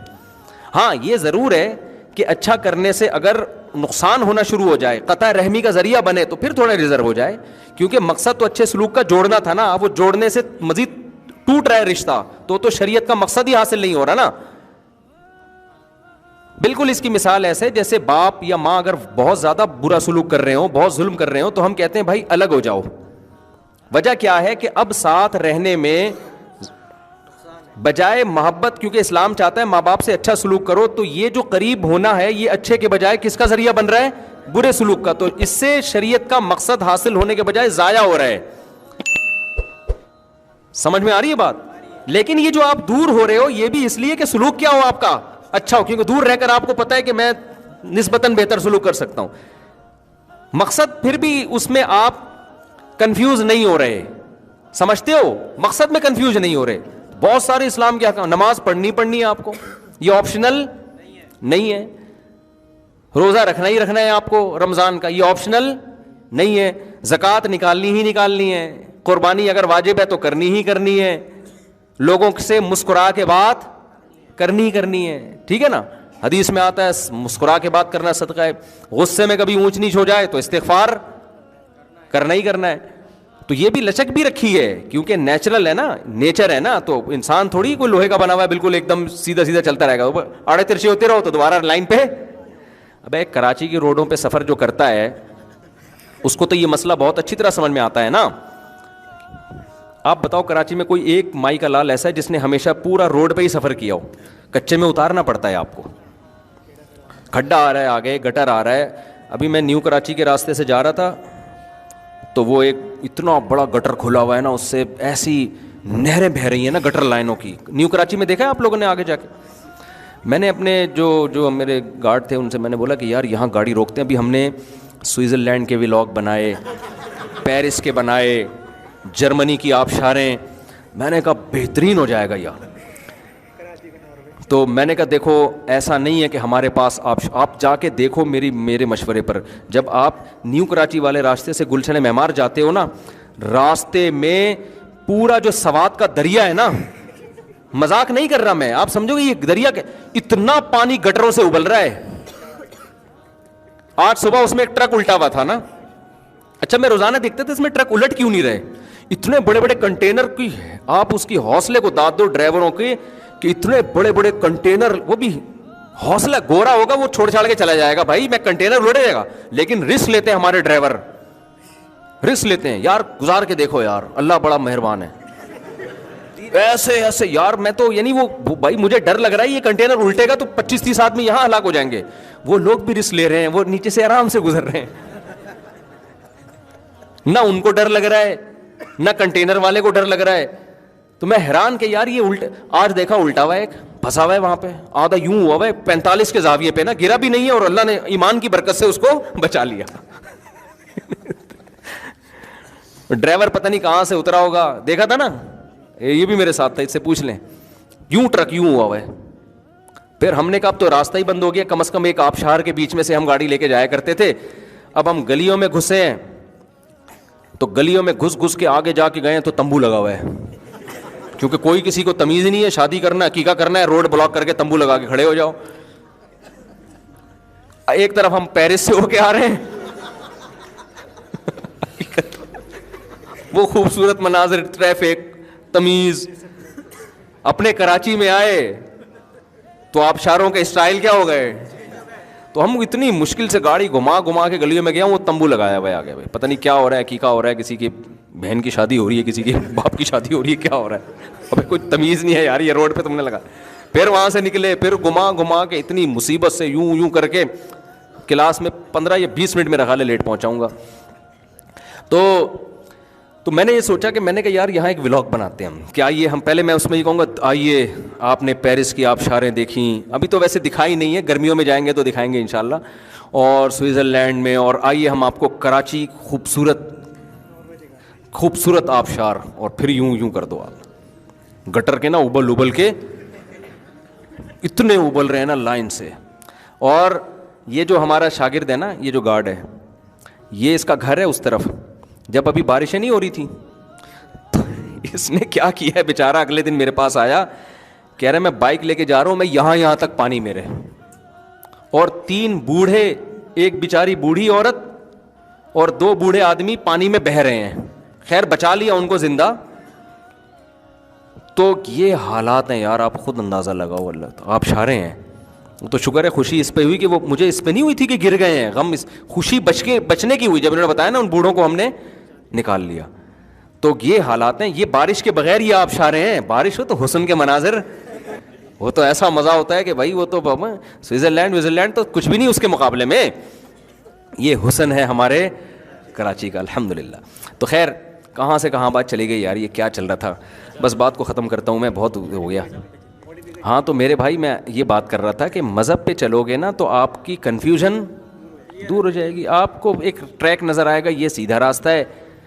تو اس میں اگر جیسے کراچی کی یہاں مثال آئی تھی کہ بھائی تھوڑا سا آگے گٹر مٹر آ بھی گیا تو اٹھا کے پھر بھی روڈ پہ ہی آنا ہے نا, یہ تھوڑی کہ اسی میں نہر میں ہی بہ جائے گا جا کے وہ. تو اگر تھوڑا بہت انسان سے غلطی ہو جائے, آڑا ترشا ہو جائے, ابا کے سامنے کبھی اونچی آواز سے بات ہو گئی, کبھی بدتمیزی ہو گئی, تو بھائی توبہ کا دروازہ کھلا ہوا ہے. اچھا آخری بات, ابا سے بھی معافی مانگنی چاہیے کہ نہیں مانگنی چاہیے؟ تو اگر کبھی کبھار ہو جائے تو ابا سے بھی مانگیں. اگر آپ کی عادت ہی ہو گئی ہے تو صرف اللہ سے ہی مانگ لیں. کیونکہ بار بار معافی مانگتے ہوئے بھی وہ شرم کی بات نہیں ہے. اچھا یہ وہ ابا بھی اس سے پریشان ہو جائے گا کہ بس کر یار کوئی اور کام کر دو. تو پھر اللہ سے مانگو اور اپنے اوپر کوئی جرمانہ رکھ لو. تو یہ ایک اصول اور ضابطہ شریعت نے, اور بہت سارے اس میں احکام ہیں لیکن کنفیوژن نہیں ہے. سمجھتے ہو, کسی اسلام کو چھوڑو گے کنفیوژن ہی, ساری زندگی ٹھوکریں ہی کھاتے رہو گے, اسی میں مر جاؤ گے. تو یہ ہے حساب کتاب. تو اللہ تعالیٰ ہمیں سیدھے راستے پہ چلنے کی توفیق عطا فرمائے, موٹیویشن ہمیں اسلام سے لینے کی توفیق عطا فرمائے, جو میں نے اصل بیان شروع کیا تھا. اور وہ جو پھر ایک دم آتا نا یہ ایک دم کر کے یوں, ایک بات ہمیشہ یاد رکھنا, بولا بھائی تو اگر شریعت کے مطابق کر کچھ اور کام کر لے, تو جا کے اسلام کے مطابق بات کر رہا ہے تو ایک نہیں تیری 6 باتیں یاد رکھیں گے ہم, ٹھیک ہے نا. اسلام کے مطابق نہیں کر رہا تو پھینکنے پر گورنمنٹ کی طرف سے کوئی پابندی نہیں ہے, پھینکتے رہو بیٹھ کے. اچھا میرے بھائی, آپ کے نوجوان, آپ کے بیان میں نوجوان زیادہ تو ان کو ترغیب داڑھی رکھ لیں. بھائی میں نوجوانوں کو کہتا ہوں, دیکھو در جوانی توبہ کردن شیوائے پیغمبری, جوانی میں توبہ کرنا پیغمبروں کا کام ہے. تو جوانی میں داڑھی رکھ لو یار. سمجھ میں آ رہی ہے بات؟ اس کا ثواب ملے گا, ہمت کر لو. اچھا بھائی مفتی صاحب, لوگ آپ کے بارے میں تبصرے کرتے ہیں کہ آپ کو دین کے مٹنے کا غم نہیں ہے, آپ ہر وقت بیانات میں ہنسی مذاق کرتے رہتے ہیں. دین کے مٹنے کا غم کا کیا میں دہڑا لوگوں کے سامنے بیٹھ کے روؤں؟ اگر مٹنے کا غم نہ ہوتا تو ہم یہ بیان کرتے بیٹھ کے, فری پھوکٹ والا بیان. وہ لوگ اس پہ اشکال کرتے ہیں یوٹیوب چینل بھی تو ہے نا مونیٹائز ہے, تو یوٹیوب چینل تو بعد میں مونیٹائز ہوا ہے نا, اور مجھے تو وہ تو کیا بھی جس نے چینل بنایا ہے ایڈمن نے, وہ مونیٹائز جب نہیں تھا تو بھی ہم اسی طرح بیان کر رہے تھے, مونیٹائز ہے تو بھی اسی طرح بیان کر رہے ہیں. اس کی مونیٹائزیشن سے ہمارے بیانات کی صحت پہ کوئی فرق نہیں پڑا. سمجھتے ہو؟ تو یہ وہی ہے کہ کوئی آپ کو کچھ بھی لا کے گفٹ پکڑا دے تو وہ دے رہا ہے گفٹ, نہیں بھی دیتا تو بھی کر رہے تھے. تو یہ تو اب یوٹیوب تو چینل ہی اب آیا نا, بیانات تو ہم کب سے کر رہے ہیں, وہ تو بہت عرصے سے کر رہے ہیں. تو اس لیے میرے بھائی دین کے مٹنے کا غم نہیں. باقی یہ کہ ہر آدمی کا اپنا مزاج ہوتا ہے ایک. اگر میں رونے دھونے کی باتیں غم لے کے بیٹھ جاؤں تو دین اس سے زندہ نہیں ہوگا. اس بات کا خطرہ ہے کہ اور ہی مٹنا نہ شروع ہو جائے. میں سویڈن میں تھا نا, تو وہاں ایک خاتون آئی, ان کے ہسبینڈ بھی وہ اتنے متاثر تھے, وہ دونوں میاں بیوی اتنے زیادہ وہ جذباتی ہو رہے تھے نا ملاقات کر کے. انہوں نے کہا کہ ہماری بچی تھی بالکل لبرل ہو گئی تھی, الحاد, اور یہ بیان بھی وہ سنیں گے, بالکل الحاد کی طرف جا رہی تھی. وہ سمجھا کے ہم تھک گئے نا اس ماحول میں.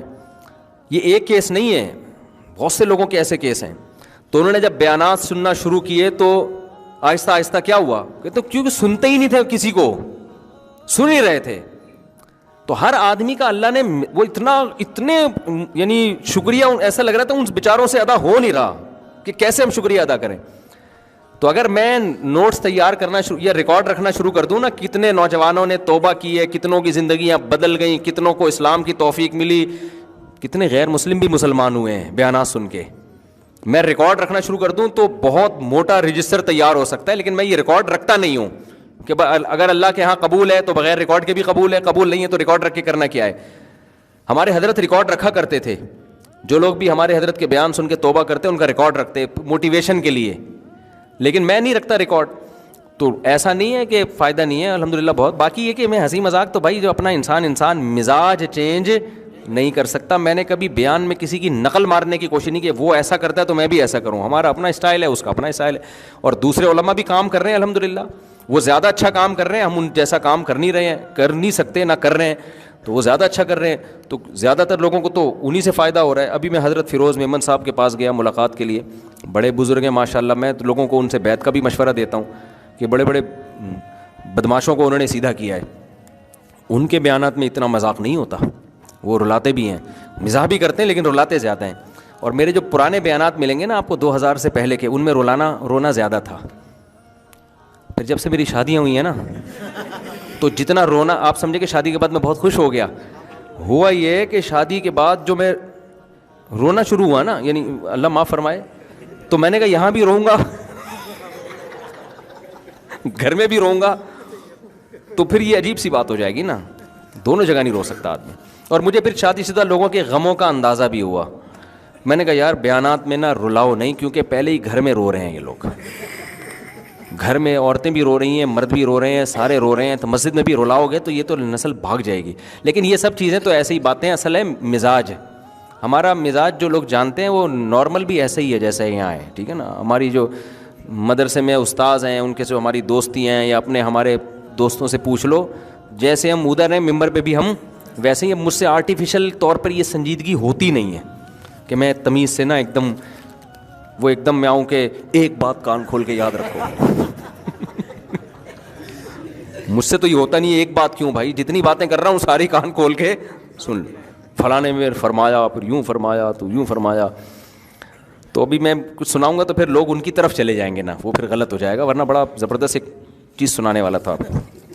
اچھا میرے بھائی، دوسری بات یہ کہ ہمارے حضرت فرمایا کرتے تھے، ایک شعر پڑھا کرتے تھے، دن گزارے ساز میں، راتیں گزاری سوز میں، عمر بھر ہم دل میں بلبل، شب میں پروانہ رہے. میں نہیں کہہ رہا کہ میں ایسا ہوں، لیکن اللہ والے ایسے ہوتے ہیں کہ لوگوں کے سامنے خوش مزاج، تنہائی میں اللہ کے سامنے رونے والے. میں نہیں کہہ رہا کہ میں تنہائی میں اللہ کے سامنے رونے والا ہوں، نیک ہوں، نہ میں یہ کہہ رہا ہوں کہ نہیں ہوں ٹھیک ہے نا. وہ میں کیا ہوں تو میں جانوں، اللہ جانے. لیکن رونے کی جو اصل موقع ہے نا، وہ تنہائی میں اللہ کے سامنے ہے، وہ ہنسنے کا موقع نہیں ہے. ہمارے نبی صلی اللہ علیہ وسلم کیسے خوش مزاج تھے، اور راتوں کو کیسے روتے تھے اللہ کے سامنے.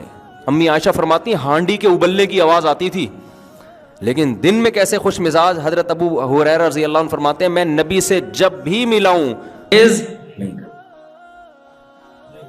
اللہ کے بعد سب سے بڑا مقام پیغمبر کا ہے، مگر آپ مشکل کشا حاجت روا نہیں. کوئی قبر انسان کو نہیں کھلا سکتی، کوئی بزرگ انسان کو نہیں کھلا سکتے.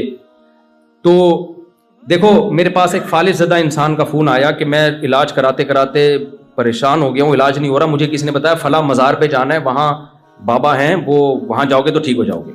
میں نے کہا میرے بھائی آپ کا آدھا دھڑ کام نہیں کر رہا، آپ ایک ایسے بابے کے پاس جا رہے ہو جن کے دونوں دھڑ کام نہیں کر رہے، تبھی تو وہ قبر میں ہیں. ذرا سی انگلی بھی ہل رہی ہوتی تو لوگ ان کو دفن کرتے. میں نے کہا جس کے بیچارے کے دونوں دھڑ کام نہیں کر رہے، وہ تمہارا آدھا دھڑ کیسے، اس کو شکر ہے سمجھ میں آ گئی بات. اس نے کہا میں نہیں جا رہا. میں نے کہا مسجد ہے بھائی، اللہ سے مانگو جا کے. تو فلا تدعوا مع اللہ احدا، اللہ کہتے ہیں سردہ گاہیں اللہ کے لیے، اللہ کے ساتھ کسی اور کو مت پکارو. بہت بڑا جرم ہے، اس پہ بخشش نہیں ہے. اس سے آپ کی نظر میں جرم نہیں ہے نا، ہماری اور آپ کی نظر میں جرم نہیں ہے، اللہ کی نظر میں بہت بڑا جرم ہے کہ میرے ساتھ کسی کو شریک کر لیا. سب سے پہلے عقیدہ توحید، اس کے بعد عقیدہ رسالت. ہمارا یہ عقیدہ اجماعی عقیدہ، قرآن نے حدیث نے بیان کیا، محمد صلی اللہ علیہ وسلم لاسٹ میسنجر آف گاڈ ہیں، آپ کے بعد کوئی پیغمبر نہیں آئے گا. یہ طے شدہ حقیقت ہے. تیسری بات، یہ تو عقیدے کی بات ہو گئی. آخرت پہ عقیدہ، ہم مر کے ختم نہیں ہو جاتے، ہماری باڈی ختم ہوتی ہے. اللہ سورہ طٰہٰ میں کہتا ہے منہا خلقناکم، میں نے اسی مٹی سے تمہیں پہلی دفعہ بنا دیا. تم نے اس کی لاجک تلاش کر لی، ایکچولی ہوا یہ تھا، ایکچولی یوں ہوتا ہے، اسپم بنتا ہے، پھر وہ ماں کے پیٹ میں جا کے یوں بنتا ہے. اللہ کہتے ہیں پھر میں تمہیں مار کے دوبارہ مٹی بنا کے ختم کر دیتا ہوں. تمہارے سائنٹسٹ میدان میں انہیں ایکچولی ایک نیچرل پروسیس ہے، یہ ایکچولی یوں ہوتا ہے.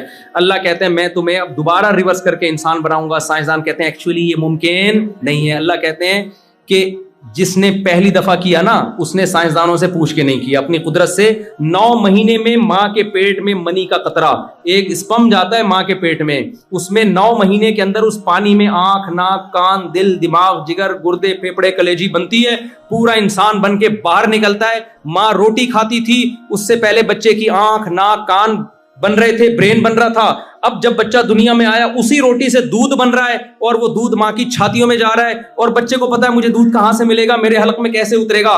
اللہ کہتے ہیں جو سائنٹسٹ یہ کہہ رہا ہے کہ یہ خود بخود ہو رہا ہے، وہ اللہ کا بہت بڑا مجرم ہے، وہ تمہیں خدا سے ہٹا رہا ہے۔ اکفرت بالذی خلقک من تراب، تم ان ایتھیسٹ سائنسدانوں کی باتوں میں آ کے اس خدا کا کیسے انکار کر رہے ہو جس نے تمہیں مٹی اور پانی سے بنایا؟ تمہاری عقل کو کیا ہو گیا بھائی؟ آٹومیٹیکلی نہیں ہے، یہ وہ ذات کر رہی ہے جس نے ہمیں بنایا۔ وہ خدا کہتا ہے کہ جس نے پہلی دفعہ بنایا وہ مٹی میں جان ڈال کے دوبارہ تمہیں انسان بنا کے حساب و کتاب کے کٹہرے میں کھڑا کرے گا۔ یہ کس کا؟ میرا اور آپ کا عقیدہ ہے یا نہیں ہے؟ اس پہ قائم رہو، اپنی اولادوں کو سکھاؤ بیٹا ہم مر کے ختم نہیں ہوتے۔ بچہ کہے گا ابو یہ تو جب کیڑے کھا جاتے ہیں ختم، اس کو بولو بیٹا پہلے کچھ نہیں تھے، جس نے بنا دیا تو ریپیئر کرنا تو آسان ہوتا ہے پہلی دفعہ بنانے سے، وہ دوبارہ بنائے گا۔ وَهُوَ بِكُلِّ خَلْقٍ عَلِيمٌ، وہ ہر طرح سے پیدا کرنا جانتا ہے وہ۔ یہ ہمارا عقیدہ ہے، اس کے بغیر اللہ کی نظر میں ہم اچھے بولو نہیں۔ یہ آخری بیان ہے، تھوڑا سا 5 منٹ میں آپ کے زیادہ لے رہا ہوں میں بھائی، تھک تو نہیں گئے؟ کوئی مسئلہ تو نہیں؟ جلدی سے میں چاہ رہا ہوں جلدی سے سمیٹوں میں، مجھے کہیں بٹھا دو نا پولیس بلوانی پڑتی ہے اٹھانے کے لیے۔ تو زندگی کا آخری نہ ہو، یعنی اس سفر کا، آسٹریلیا کا۔ بعض دفعہ کلپ چلا دیتے ہیں مفتی صاحب کا آخری، تو اس کے بعد کیا ہونے والا ہے ان کے ساتھ۔ تو اب کیا ہے میرے بھائی، اللہ تعالیٰ کیا فرماتا؟ عقیدہ توحید، عقیدہ رسالت، آخرت کہ ہمیں موت کے بعد دوبارہ زندہ ہوں، عقیدہ تقدیر کہ اچھا برا سب پہلے سے طے شدہ ہے، کچھ بھی ہوتا ہے اپنی طرف سے کوشش کرو اچھا ہو برا نہ ہو، جب ہو جائے ما قدر اللہ، جو کام طے ہونا تھا وہ ہو گیا۔ اب ٹینشن لینے کا۔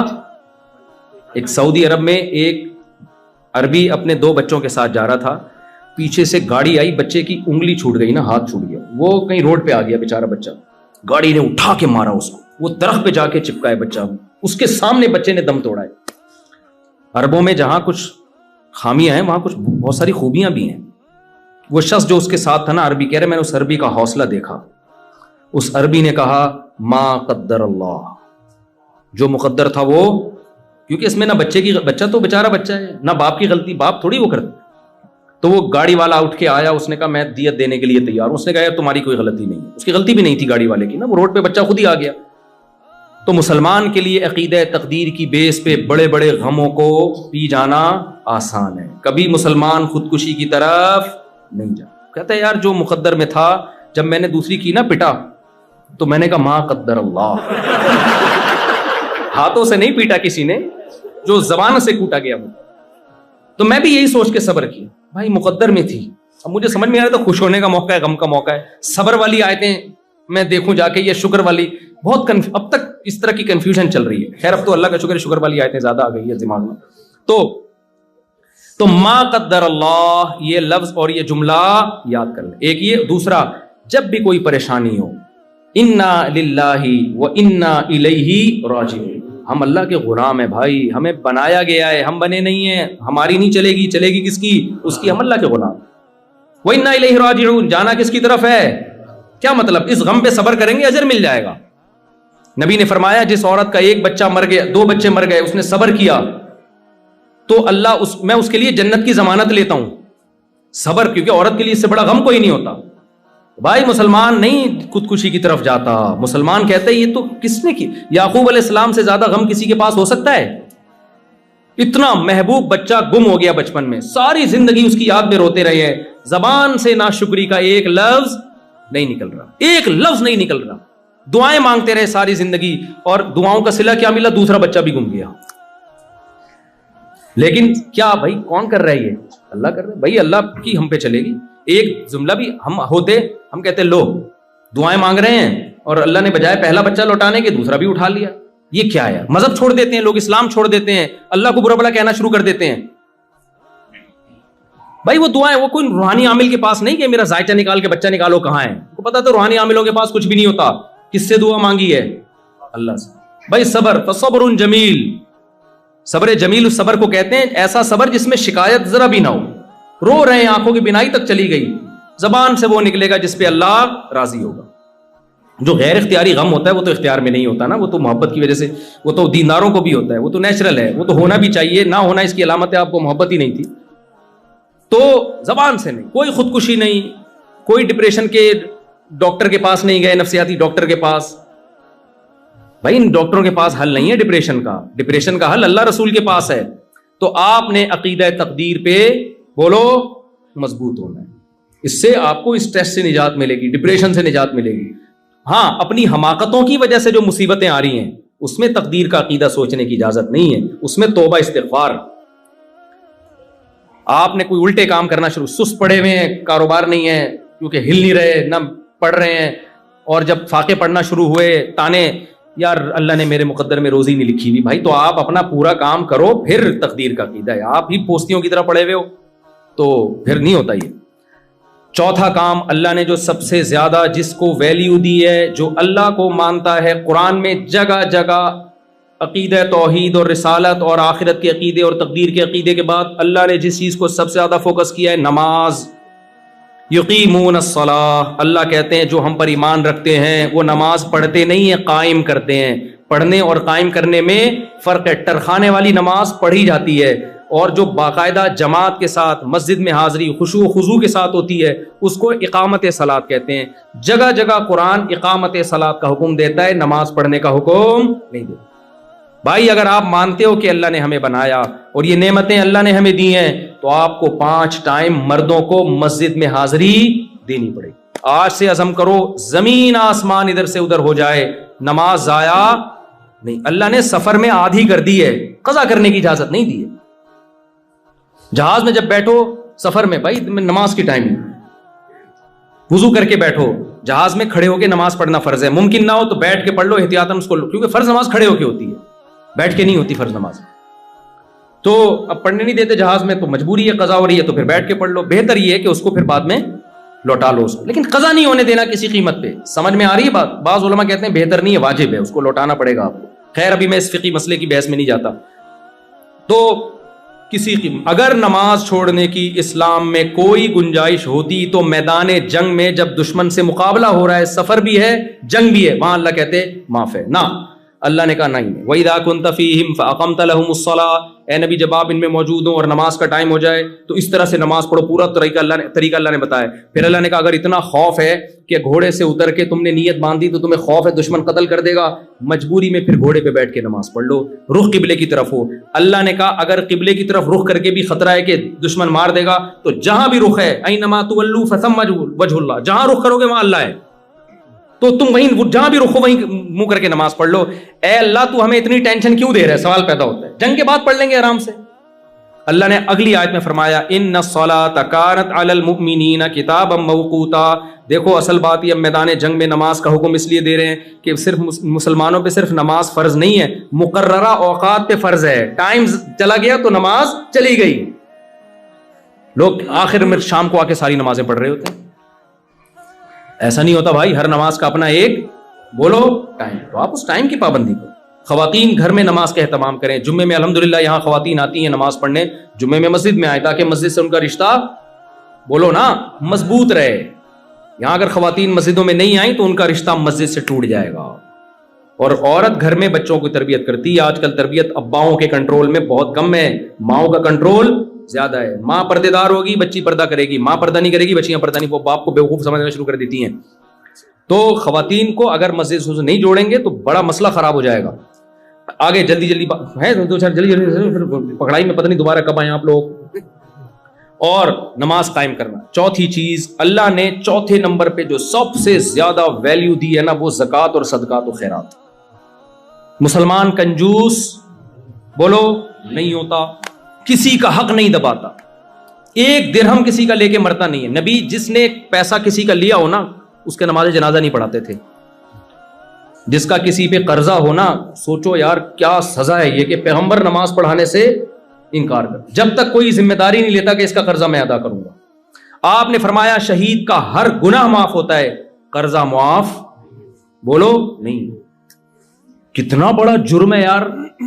اور ان ملکوں میں آپ کو یہاں کے جو انگریز ہیں, گورے ہیں, ان سے زیادہ مالی معاملات میں ایک نمبر ہی دکھانی ہے, کیونکہ یہ لوگ ایک نمبر بنتے ہیں گورنمنٹ کے لا کی وجہ سے. یہ ٹیکس ٹائم پہ ادا کرتے ہیں کیونکہ حکومت کا لا ہے. آپ جو ٹیکس ٹائم پہ ادا کرو گے صرف حکومت کا لا نہیں ہے, بلکہ آپ کا ایگریمنٹ ہے گورنمنٹ سے. اور قرآن کہتا ہے جو ہم پر ایمان لاتے ہیں وہ معاہدوں اور ایگریمنٹ کو توڑتے نہیں ہیں. لِكُلِّ غَادِرٍ لِوَاءٌ يَوْمَ الْقِيَامَةِ, فرمایا جو معاہدہ کر کے توڑے گا قیامت میں ایک جھنڈا اس کے ہاتھ میں ہوگا, اس کو پکڑایا جائے گا تاکہ ساری دنیا کو پتا چلے یہ معاہدہ توڑنے والا آدمی ہے. حساب و کتاب سے پہلے نا ایک علامت لگا دی جائے گی, یہ جھنڈا پکڑ, یہ سارے غداروں کے ہاتھ میں جھنڈا ہے جو معاہدہ کر کے توڑتے تھے. اگر معاہدہ توڑنے کی کوئی گنجائش ہوتی, لوگ یہاں آتے ہیں معاہدے توڑ رہے ہوتے ہیں. دیکھو نبی صلی اللہ علیہ وسلم کا غیر مسلم سے معاہدہ ہوا مشرکین مکہ سے کہ یہاں سے کوئی کافر ہو کے وہاں جائے گا تم واپس نہیں کرو گے, وہاں سے کوئی مسلمان ہو کے ادھر آئے گا ہم فوراً واپس کر دیں گے. یہ معاہدہ مسلمانوں کے فیور میں نہیں تھا, لیکن ہو گیا نا معاہدہ. ادھر سے حضرت ابو جندل اسلام قبول کر کے ادھر آئے, ہاتھوں میں بیڑیاں ہیں کیونکہ ان پہ ظلم ہو رہا تھا, بھاگ کے آئے تھے, فرار ہو کے آئے. مشرکین نے کہا آپ کے ایگریمنٹ ہوا ہے, وہاں سے جو آئے گا آپ واپس کریں گے. ابو جندل نے عرض کیا یا رسول اللہ مجھے ان کافروں کے حوالے کر رہے ہیں تو مجھے مار دیں گے. آپ خاموش ہیں اور پکڑ کے ان کے حوالے. کیوں؟ معاہدہ. مسلمان معاہدوں والذین ہم لاماناتہم وعہدہم راعون, اللہ کہتے ہیں جو ہم پر ایمان رکھتے ہیں وہ امانت میں خیانت نہیں کرتے اور وہ معاہدوں میں خلاف ورزی نہیں کرتے. 1 کھرب روپے بھی کوئی آپ کے پاس رکھوا دے اس کو اطمینان ہونا چاہیے کہ 1 روپیہ بھی اس سے نہیں نکالے گا. یہ اس کو کہتے ہیں 1 نمبر. سمجھتے ہو کہ نہیں سمجھتے؟ دیکھو ہمارے نبی صلی اللہ علیہ وسلم نے جب پہلی مرتبہ نبوت کا دعویٰ کیا تو آپ کے پاس 2 عمل تھے. ایک آپ کا کیریکٹر کہ آپ نے کبھی جھوٹ نہیں بولا, آپ نے کبھی امانت میں خیانت نہیں کی, اور آپ نے کبھی کسی سے کیا ہوا ایگریمنٹ نہیں توڑا. یہ 3 عمل آپ کے پاس تھے. اور ایک عمل تھا آپ کی غار حرا کی عبادت. یہ بھی تھا کہ نہیں تھا؟ مشرکین کے پاس جب آپ نے نبوت کا اعلان کیا تو غار حرا کی عبادت کو پیش نہیں کیا. آپ نے فرمایا بتاؤ کیا تم نے مجھ سے کبھی جھوٹ سنا؟ انہوں نے کہا نہیں. یعنی آپ نے یہ ثابت کیا کہ میں صادق بھی ہوں اور امین بھی. اسی کو کیریکٹر کہتے ہیں نا. یار کیریکٹر لیس آدمی نہیں ہے, قابل اعتماد ہے, یعنی جھوٹ نہیں بولے گا اور 2 نمبری نہیں کرے گا. تو نبی نے اپنے کیریکٹر کو پیش کیا ہے. آپ جب یہاں غیر مسلم کے سامنے اسلام رکھو گے وہ آپ کے رمضان کو, آپ کے روزوں کو, آپ کی نماز, آپ کے حج عمرے کو نہیں دیکھے گا, وہ آپ کے کیریکٹر کو دیکھے گا کہ مالی لین دین میں کیسا ہے, لالچی تو نہیں ہے, ٹوپیاں کرانا تو نہیں جانتا, جھوٹ تو نہیں بولتا, معاہدوں کی خلاف ورزی تو نہیں کرتا. اگر اس میں آپ 1 نمبر ہوگے تو پھر آپ کی وہ حج اور نماز والی دعوت کو سنے گا. اس میں اگر آپ 1 نمبر نہیں ہے تو پھر وہ آپ کی دعوت سننے کے لیے تیار نہیں ہوگا. کھوپڑی شریف میں بات آ رہی ہے کہ نہیں آ رہی ہے؟ قرآن نے عیسائیوں کی تعریف کی, یہودیوں کی بھی, کچھ یہودی عیسائیوں کی قرآن نے تعریف کی ہے. کیسے تعریف کی؟ وہاں بھی اللہ نے ان کے کریکٹر کی مثال دی ہے. فرمایا وَمِنْ أَهْلِ الْكِتَابِ مَنْ إِنْ تَأْمَنْهُ بِقِنْطَارٍ يُؤَدِّهِ إِلَيْكَ وَمِنْهُمْ مَنْ إِنْ تَأْمَنْهُ بِدِينَارٍ لَا يُؤَدِّي إِلَيْكَ. اہل کتاب میں یہودیوں اور عیسائیوں میں کچھ ایسے لوگ ہیں کہ تم ان کو 1 دینار, $1 بھی دے دو گے نا آج کی زبان میں, اعتماد کر کے وہ واپس نہیں کریں گے جب تک سر پہ کھڑے نہیں رہو گے. ایسے برے لوگ بھی ہیں. اللہ نے کہا ان یہود و نصارہ میں ایسے اچھے لوگ بھی ہیں, سونے کا پہاڑ بھی رکھوا دو گے وہ پورا لوٹا دے گا جب مانگو گے. تو اللہ نے بھی کیریکٹر کو بنیاد بنایا ہے, اچھائی اور برائی. اور بھی چیزیں ہیں لیکن اس کی بڑی ویلیو ہے اسلام میں. آج ہمارے یہاں نماز روزے کو تو حج کو تو فوکس کیا جاتا ہے, کیریکٹر کو فوکس نہیں کیا. بلکہ جتنا بڑا 2 نمبر ہو شوب سے بتاتا ہے میں نے فلاں کو ٹوپی کرائی. ہمارے ایک دوست چائنا گئے, ہول سیل پہ نا چیزیں بکتی ہیں چائنا میں, ماشاءاللہ ان کی داڑھی بھی اور بڑے نیک آدمی. چائنا جا کے کیا کر رہے ہیں وہ, مجھے ان کے پارٹنر نے بتایا کہ بھائی یار تو ٹوپیوں کے علاوہ یہ تو پورا ٹوپیوں کا بزنس کر رہے ہیں وہاں پہ. میں نے کہا کیا بزنس؟ انہوں نے کہا بھائی یہ کیا کرتے ہیں ہول سیل پہ نا, جیسے مارکیٹ ہے ہول سیل پہ یہ چیز, اس نے بتایا کہ یعنی میں آپ سے خریدوں گا ہول سیل پہ تو فی الحال آپ 1 دے دیں ٹیسٹ کرنے کے لیے, تو ہول سیل ریٹ پہ 1 چیز لیں, وہاں سے ہول سیل پہ 1 چیز, یہاں سے سب کو ٹوپیاں کرا کے ہول سیل ریٹ پر اتنا بڑا کنٹینر تیار کر لیا انہوں نے. بھائی آپ سب سے جھوٹ بول رہے, وہ اس بیس پہ دے رہا ہے کہ شاید کل مجھ سے خریدے گا تو مجھ سے خریدے گا, اور آپ 100 آدمیوں کو یہی ٹوپیاں کرا رہے ہو. تو کل آپ اس کو نماز روزے کی دعوت دو گے تو وہ کیا کہے گا, یار تو اپنی حرکتیں تو دیکھو, تم ہم سے جھوٹ بول رہے ہو. تو ٹوپیوں کا بزنس, اب اس کا ترجمہ پتہ نہیں مفتی خالد صاحب کیا کریں گے. یہ ان کی آزمائش, کہیں گے مجھے بڑی آزمائش میں ڈال دیا. تو بھائی مسلمان کیریکٹر کا 1 نمبر ہوتا ہے، 2 نمبر نہیں. آپ نے یہاں گورنمنٹ سے جو معاہدے کیے ہیں آپ کو ان معاہدوں کو پورا کرنا پڑے گا. آپ کو اگر کوئی یہاں آفیسر رشوت لے کے بھی اللیگل کام کروا رہا ہے آپ سے، آپ اس کو بولو بھائی میں تجھے رشوت دے کے یہ غیر قانونی کام کر لوں گا، یہاں کی گورنمنٹ مجھے چھوڑ دے گی کیونکہ آفیسر کی پرمیشن سے کر رہا ہوں. ادھر کی جو آخرت والی گورنمنٹ ہے، جو اللہ ہے، وہ مجھے نہیں چھوڑے.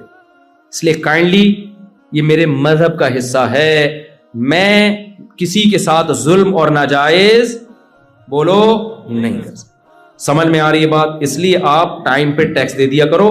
آپ کا امیج گورنمنٹ کی نظر میں اچھا جائے گا کہ انڈیا، بنگلہ دیش اور پاکستان سے جو مسلمان آتے ہیں انہوں نے ہم سے معاہدہ کیا تھا جب انہوں نے نیشنلٹی کے لیے یا رہنے کے لیے اپلائی کیا تھا، تو اس میں ان سے کچھ فارم پہ سائن لیے گئے تھے فری پھوکٹ میں. یہاں داخلہ یہ کسی کو اس بیس پہ یہاں انہوں نے گھسنے دیا کہ آپ کی جو آسٹریلیا کا وزیر اعظم ہے آپ کے خالو ہیں، وہ میرے خالو ہیں، اس لیے میں یہاں اس سلسلے میں آنا چاہتا ہوں.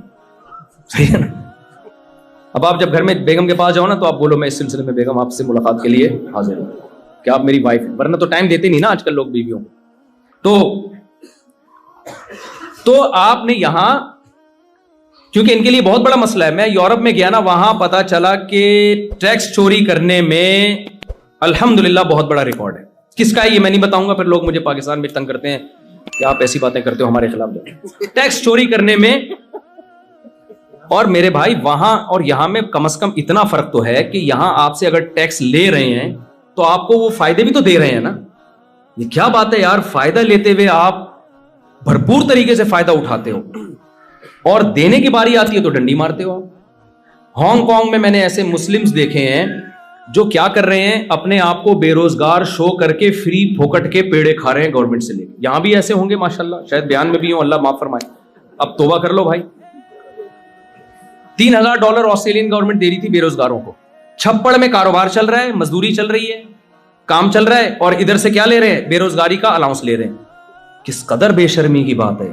ایک حکومت تم پر احسان کر رہی ہے، احسان فراموشی کا تقاضا یہ ہے کہ تم چھپڑ میں وہاں سے کما بھی رہے ہو اور ادھر سے، یہ تو حرام خوری ہو گئی نا. اس سے بڑی بھیک کوئی ہو سکتی ہے؟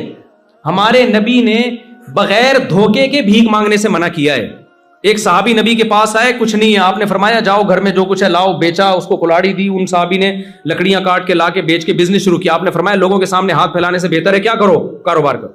جب لوگوں کے سامنے ہاتھ پھیلانا، حالانکہ وہ دھوکہ دے کے نہیں پھیلا رہے تھے، واقعی غریب تھے وہ، آپ دھوکہ دے کے گورنمنٹ کے سامنے ہاتھ پھیلاؤ، یہ زیادہ برا ہے یا نہیں ہے؟ اور اس سے اسلام بدنام ہو رہا ہے، آپ کا کنٹری بدنام ہو رہا ہے، آپ کا ملک کا امیج. ہم حکمرانوں کو گالیاں دیتے ہیں یار ہمارا امیج خراب کر کے رکھا ہوا ہے، تو عوام نے کون سا اپنا امیج پاکستان کا بحال کر کے رکھا ہوا ہے؟ حکمرانوں نے اگر ہمارا امیج دنیا میں خراب کیا ہے تو عوام نے بھی اپنی حرکتوں سے خراب کیا ہے. یہ لوگ آپ کی نماز روزے کو نہیں دیکھیں گے، یہ آپ کے حج اور رمضان کی تراویح کو نہیں دیکھیں گے، یہ دیکھیں گے یہ لوگ ٹیکس ٹائم پہ جمع کراتے ہیں کہ نہیں کراتے، لا کو فالو کرتے ہیں کہ نہیں کرتے. اگر آپ کا امیج ان کے سامنے یہ چلا گیا کہ یار یہ لوگ ہمارے لیے خطرہ نہیں ہے، ملک کے امن و امان میں اور کرمنل ایکٹیویٹیز میں مبتلا نہیں ہے، تو یہ آپ کو اور زیادہ سہولتیں دیں گے. اور اگر آپ نے ان کے اگینسٹ چلنا شروع کر دیا، جائز کاموں میں بھی ان کی مخالفت کرنا شروع کر دی، تو بھائی صرف آپ بدنام نہیں ہوگے، آپ لوگوں کو اللہ کے راستے اور اسلام سے روکنے کا سبب اور ذریعہ بن جاؤ. تو اس لیے معاہدوں کی خلاف ورزی بولو مت کرو. آخری بات، بس سچی مچی کی آخری وہ یہ ہے کہ اسلام نے آپ کو نماز کا حکم دیا، خرچ کرنے کا حکم دیا. آپ نے لوگوں پہ بھی خرچ کرنا ہے، مسجد میں بھی خرچ کرنا ہے، دینی مدرسوں پہ بھی، غیر مسلموں پہ بھی خرچ کرنا ہے. آپ کو کوئی ضرورت مند، کل مجھے کسی نے بتایا، عالم ہے وہ، علماء عالم تو نہیں، علماء کے ساتھ بیٹھتے ہیں، ایک گورے کو ضرورت تھی، کہتے ہیں میں نے اتنا خرچ کیا اس کے اوپر. وہ بڑا حیران ہو رہا تھا. ہر ایک پہ خرچ کرو، انسان پہ خرچ کرو، آپ مسلمان کنجوس نہیں ہوتا. اور ایک آخری بات کہ دیکھو اسلام میں اور جو غیر مسلم اور مسلم میں ایک بڑا فرق پتہ ہے کیا ہے؟ اسلام یہ چاہتا ہے کہ آپ کے ریلیشن ہو، جبکہ جو غیر مسلم ہے نا وہ انفرادی زندگی کی طرف جا رہے ہیں. انڈیویجول لائف ہونی چاہیے ہر ایک کی. سمجھتے ہو کہ نہیں سمجھتے؟ یہ بہت اہم بات ہے اور واقعی آخری ہے کہ وہ ان کے ہاں ریلیشن کی کوئی ویلیو بولو نہیں. میں اپنا کماتا ہوں، تم اپنا کماتی ہو، اپنی چائے خود بناؤ، میں اپنی چائے خود بناؤں گا. اور ابا اماں کا جو سیٹ اپ چل رہا ہے مارکیٹ میں وہ کوئی بہت زیادہ قابل تعریف نہیں ہے. ابا ہوتے بھی ہیں نہیں بھی ہوتے ہیں تو وہ ہونا نہ ہونا ابا کا کیا ہے، تقریباً برابر ہی ہے. اولڈ ہاؤس ٹھکانا ہو سکتا ہے، کچھ لوگ گھر میں بھی رکھ لیتے ہیں. کوئی اتنا ویلیو نہیں ہے ان کے یہاں ان چیزوں کی. یہ ٹھیک ہے بھائی، ان کا مذہب ہے، جیسا ان کا مذہب ان کو کہتا ہے، ان کا کلچر کہتا ہے، چلتے رہیں. لیکن آپ یا تو ان کے کلچر کا کلمہ پڑھ لو یا اسلام کا کلمہ پڑھ لو. اسلام کا جب کلمہ پڑھو گے تو اسلام ریلیشن کا قائل ہے، خالق اور مخلوق کا مضبوط ریلیشن چاہتا ہے اسلام. آپ اللہ کو اپنی زندگی سے نہیں نکال سکتے. اس ریلیشن کے لیے اسلام نے کہا نماز پڑھو، حج کرو، زکوٰۃ دو، رمضان میں تراویح ہے، روزے ہیں اور صدقات و خیرات ہیں اللہ کی خاطر. یہ ساری ذکر اذکار ہے، یہ سب اللہ اور مخلوق کا ریلیشن درست کرنے کے لیے. پھر اللہ نے مخلوق کا آپس میں بھی ایک ریلیشن رکھا ہے. آپ اس ریلیشن سے دستبردار بولو نہیں. ان میں سب سے پہلے والدین، دادا دادی، نانا نانی. آپ ان کو اولڈ ہاؤس میں جمع نہیں کرا سکتے. دادا دادی، نانا نانی، ابا اماں غصے میں آپ کو ڈانٹتے ہیں، آپ غصے میں رپلائی نہیں کر سکتے. آپ نے ان کے سامنے اپنے بازوؤں کو ذلت سے جھکانا ہے، ایسا شو کرنا ہے میں غلام ہوں ان کا. یہ آپ کو کرنا پڑے گا اللہ کی خاطر. غصے کو پینا پڑے گا باپ اور ماں کے سامنے. پھر اللہ نے جو ریلیشن بنایا ہے آپ کی محبت کا، آپ کے نرم لہجے کا، ماں باپ کے بعد سب سے زیادہ مستحق آپ کی زوجہ ہے. نبی صلی اللہ علیہ وسلم نے فرمایا تم میں سب سے اچھے اخلاق اس کے سمجھے جائیں گے جو ایئر ہوسٹس ہے، نا اس کے جو اپنی زوجہ کے ساتھ نرم لہجے میں بات کرے. اور عورت کے لیے اللہ نے شوہر کا حق بہت بڑا بنایا. ابھی کچھ دن پہلے خاتون کا فون آیا کہ ایکچولی میں اپنے ہسبینڈ سے ملک کا نام نہیں لینا چاہیے، وہ سمجھ جائیں گے میری بات ہو رہی ہے، آدھا تو نکل ہی گیا، نکال ہی دیتا ہوں. کینیڈا سے فون آیا، ٹھیک ہے نا.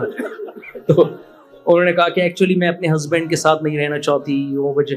میں نے کہا کوئی وہ کورٹ سے خلا لے رہی. میں نے کہا کورٹ کا خلا اسلام کے اعتبار سے صحیح نہیں ہے. اگر واقعی ظلم ہو رہا ہے تو پھر بتائیں. آپ کہہ رہی نہیں ظلم تو نہیں ہو رہا، میرا خرچہ بھی اٹھاتے ہیں اور کوئی ایسا مسئلہ نہیں ہے، لیکن ایکچولی میں نہیں رہنا چاہتی، 4-5 بچے بھی ہو گئے، میں نہیں رہنا چاہتی.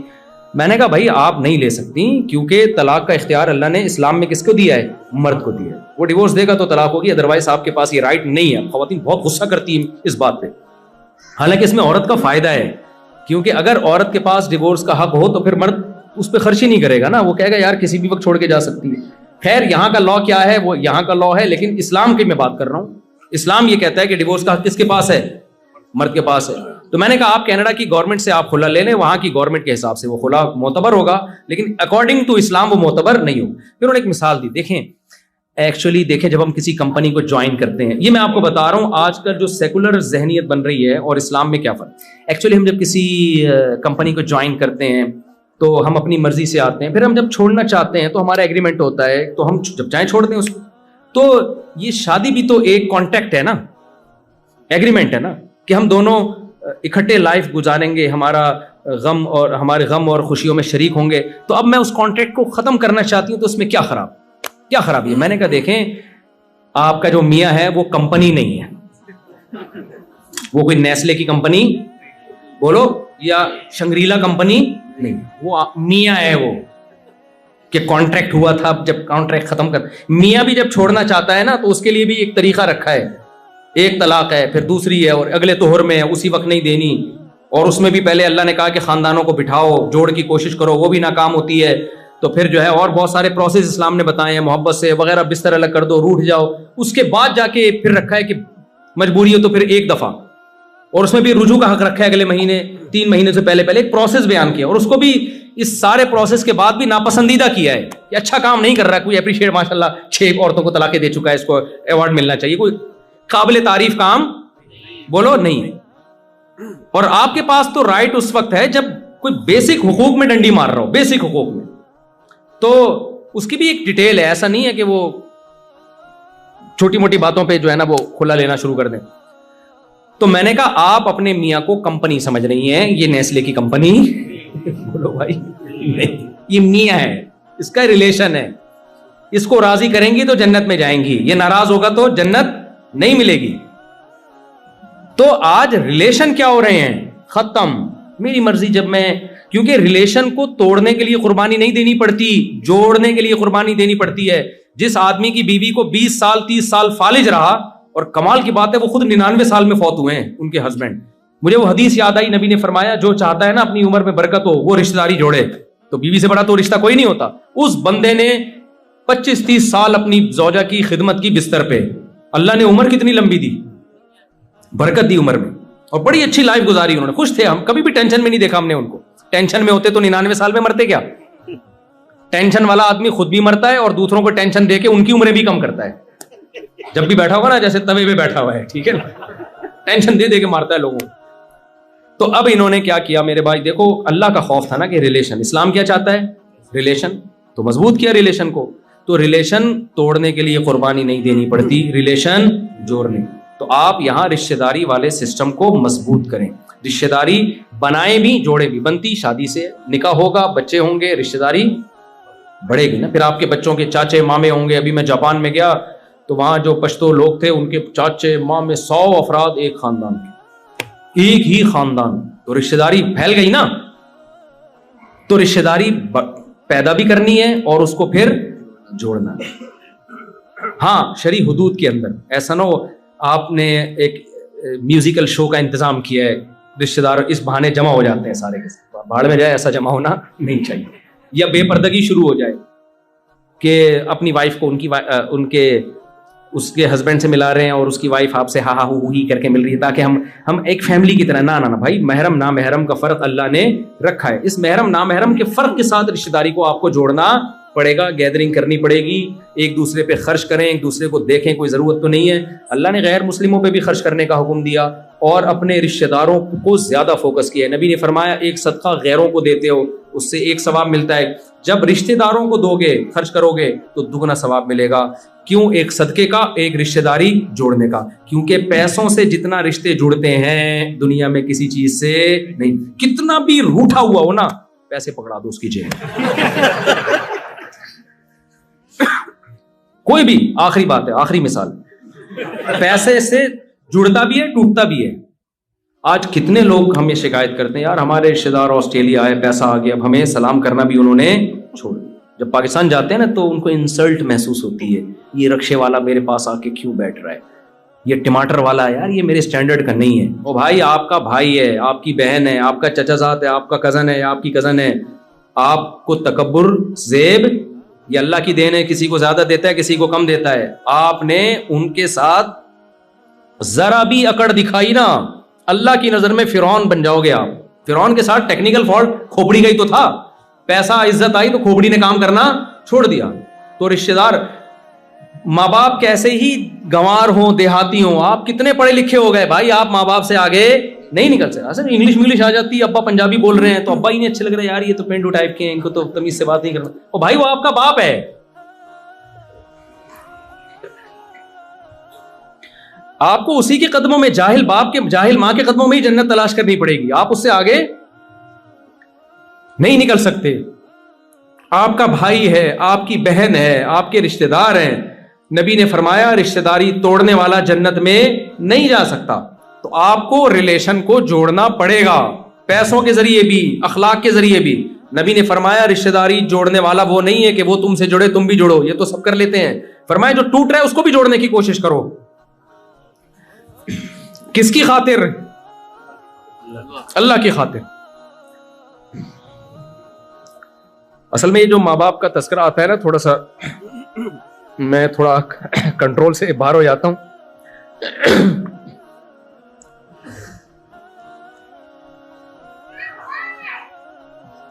کیونکہ ہم نے تو دیکھا ہے نا ماں باپ کی محبت, تو مجھے بڑی حیرانگی ہوتی ہے کہ یار ماں باپ کو کیسے بھولتے ہیں لوگ. یعنی والدین سے زیادہ تو کوئی تصور, کوئی محبت کی مثال دی نہیں جا سکتی, کوئی مثال نہیں دی جا سکتی. اس کو آ کے کیسے بھولتے ہیں یار, میں تو یعنی بہت حیرانگی ہوتی ہے کہ ماں باپ کو کیسے بھول جاتے ہیں. ابھی کچھ دن پہلے کسی نے بتایا کہ کوئی خاتون اپنے ماں کو ڈانٹ رہی تھی. اس بیچاری سے امیگریشن میں کوئی اس کو نہیں آ رہا ہوگا بورڈنگ کارڈ کیسے لگایا جاتا ہے, پڑھی لکھی نہیں ہے, تو اس کو سنا رہی ہے, گھنٹے سے سمجھا رہی ہوں. تو یار یہ تم پڑھے لکھ گئے ہو, وہ تھوڑی پڑھے لکھے ہیں. ایک باپ نے, بوڑھے باپ نے اپنے بیٹے سے پوچھا, بڑھاپے میں نا, کیونکہ آج کل اولادوں کے پاس, بوڑھے ماں باپ کے پاس بیٹھنے کا ٹائم نہیں, کہتے اتنی دیر میں ہم لائف کو انجوائے کر لیتے, ان کی بڑھاپے میں انسان کی عقل صحیح کام نہیں کرتی ہے. تو ایک بوڑھے باپ نے اپنے بچے سے پوچھا, بیٹا یہ کیا؟ کوا بیٹھا ہوا تھا. بیٹے نے کہا کوا ہے. پھر بھول گیا بیچارہ, پھر دوبارہ پوچھا, 2-3 دفعہ پوچھا, بیٹے کا میٹر, کیونکہ پڑھا لکھا بہت ہے نا, ایجوکیشن ہے, اور فضول سوالات سے ڈپریشن میں جاتا ہے. یہ فضول سوالات سے کس میں جاتا ہے؟ اس نے اسکول میں پڑھا ہے کہ فضول باتیں نہیں کرنے دو, نہ کرو نہ کسی سے سنو. تو اس کو 2-3 دفعہ میں غصہ آ گیا. بولا اندھے ہو ابا, نظر نہیں آ رہا؟ 100 دفعہ بولا کوا ہے, کیوں دماغ کھا رہے ہو میرا؟ باپ کو نا اپنا واقعہ یاد آ گیا. اس نے کہا بیٹا جب تو چھوٹا تھا نا, تو نے 10 دفعہ پوچھا تھا, 10 دفعہ پوچھا تھا یہ کیا ہے, اور میری پیشانی پہ ایک دفعہ میں بھی لکیر بولو نہیں آئی. یہ ہوتا ہے. کتنا تنگ کرتے ہیں بچے ماں باپ کو. کیا ماں باپ عیدی سینٹر میں جمع کرا دیتے ہیں ان کو؟ وہ بھی تو کر سکتے تھے یار, یہ بہت تنگ کر رہا ہے. بیمار ہوتے ہیں بچے, سال سال تک بیمار رہتے ہیں, چیخنا چلانا, رات کو سونے نہیں دے رہے. کبھی ماں کو خیال آیا کہ عیدی سینٹر میں جمع کرا دوں؟ آپ کو کیسے خیال آتا ہے کہ بوڑھا ہو گیا تو اولڈ ہاؤس میں جمع کرا دوں اس کو میں؟ یہ کیسے خیال آ سکتا ہے بھائی آپ کو؟ وہ چیخ رہا ہے تو آپ بھی چیخنا شروع کر دو اس کے سامنے. تو یہ اللہ کا حق ہے بھائی. یہ کس کا حق ہے؟ ماں باپ کی خدمت کرنا ماں باپ کا حق نہیں ہے. کس کا حق ہے؟ یہ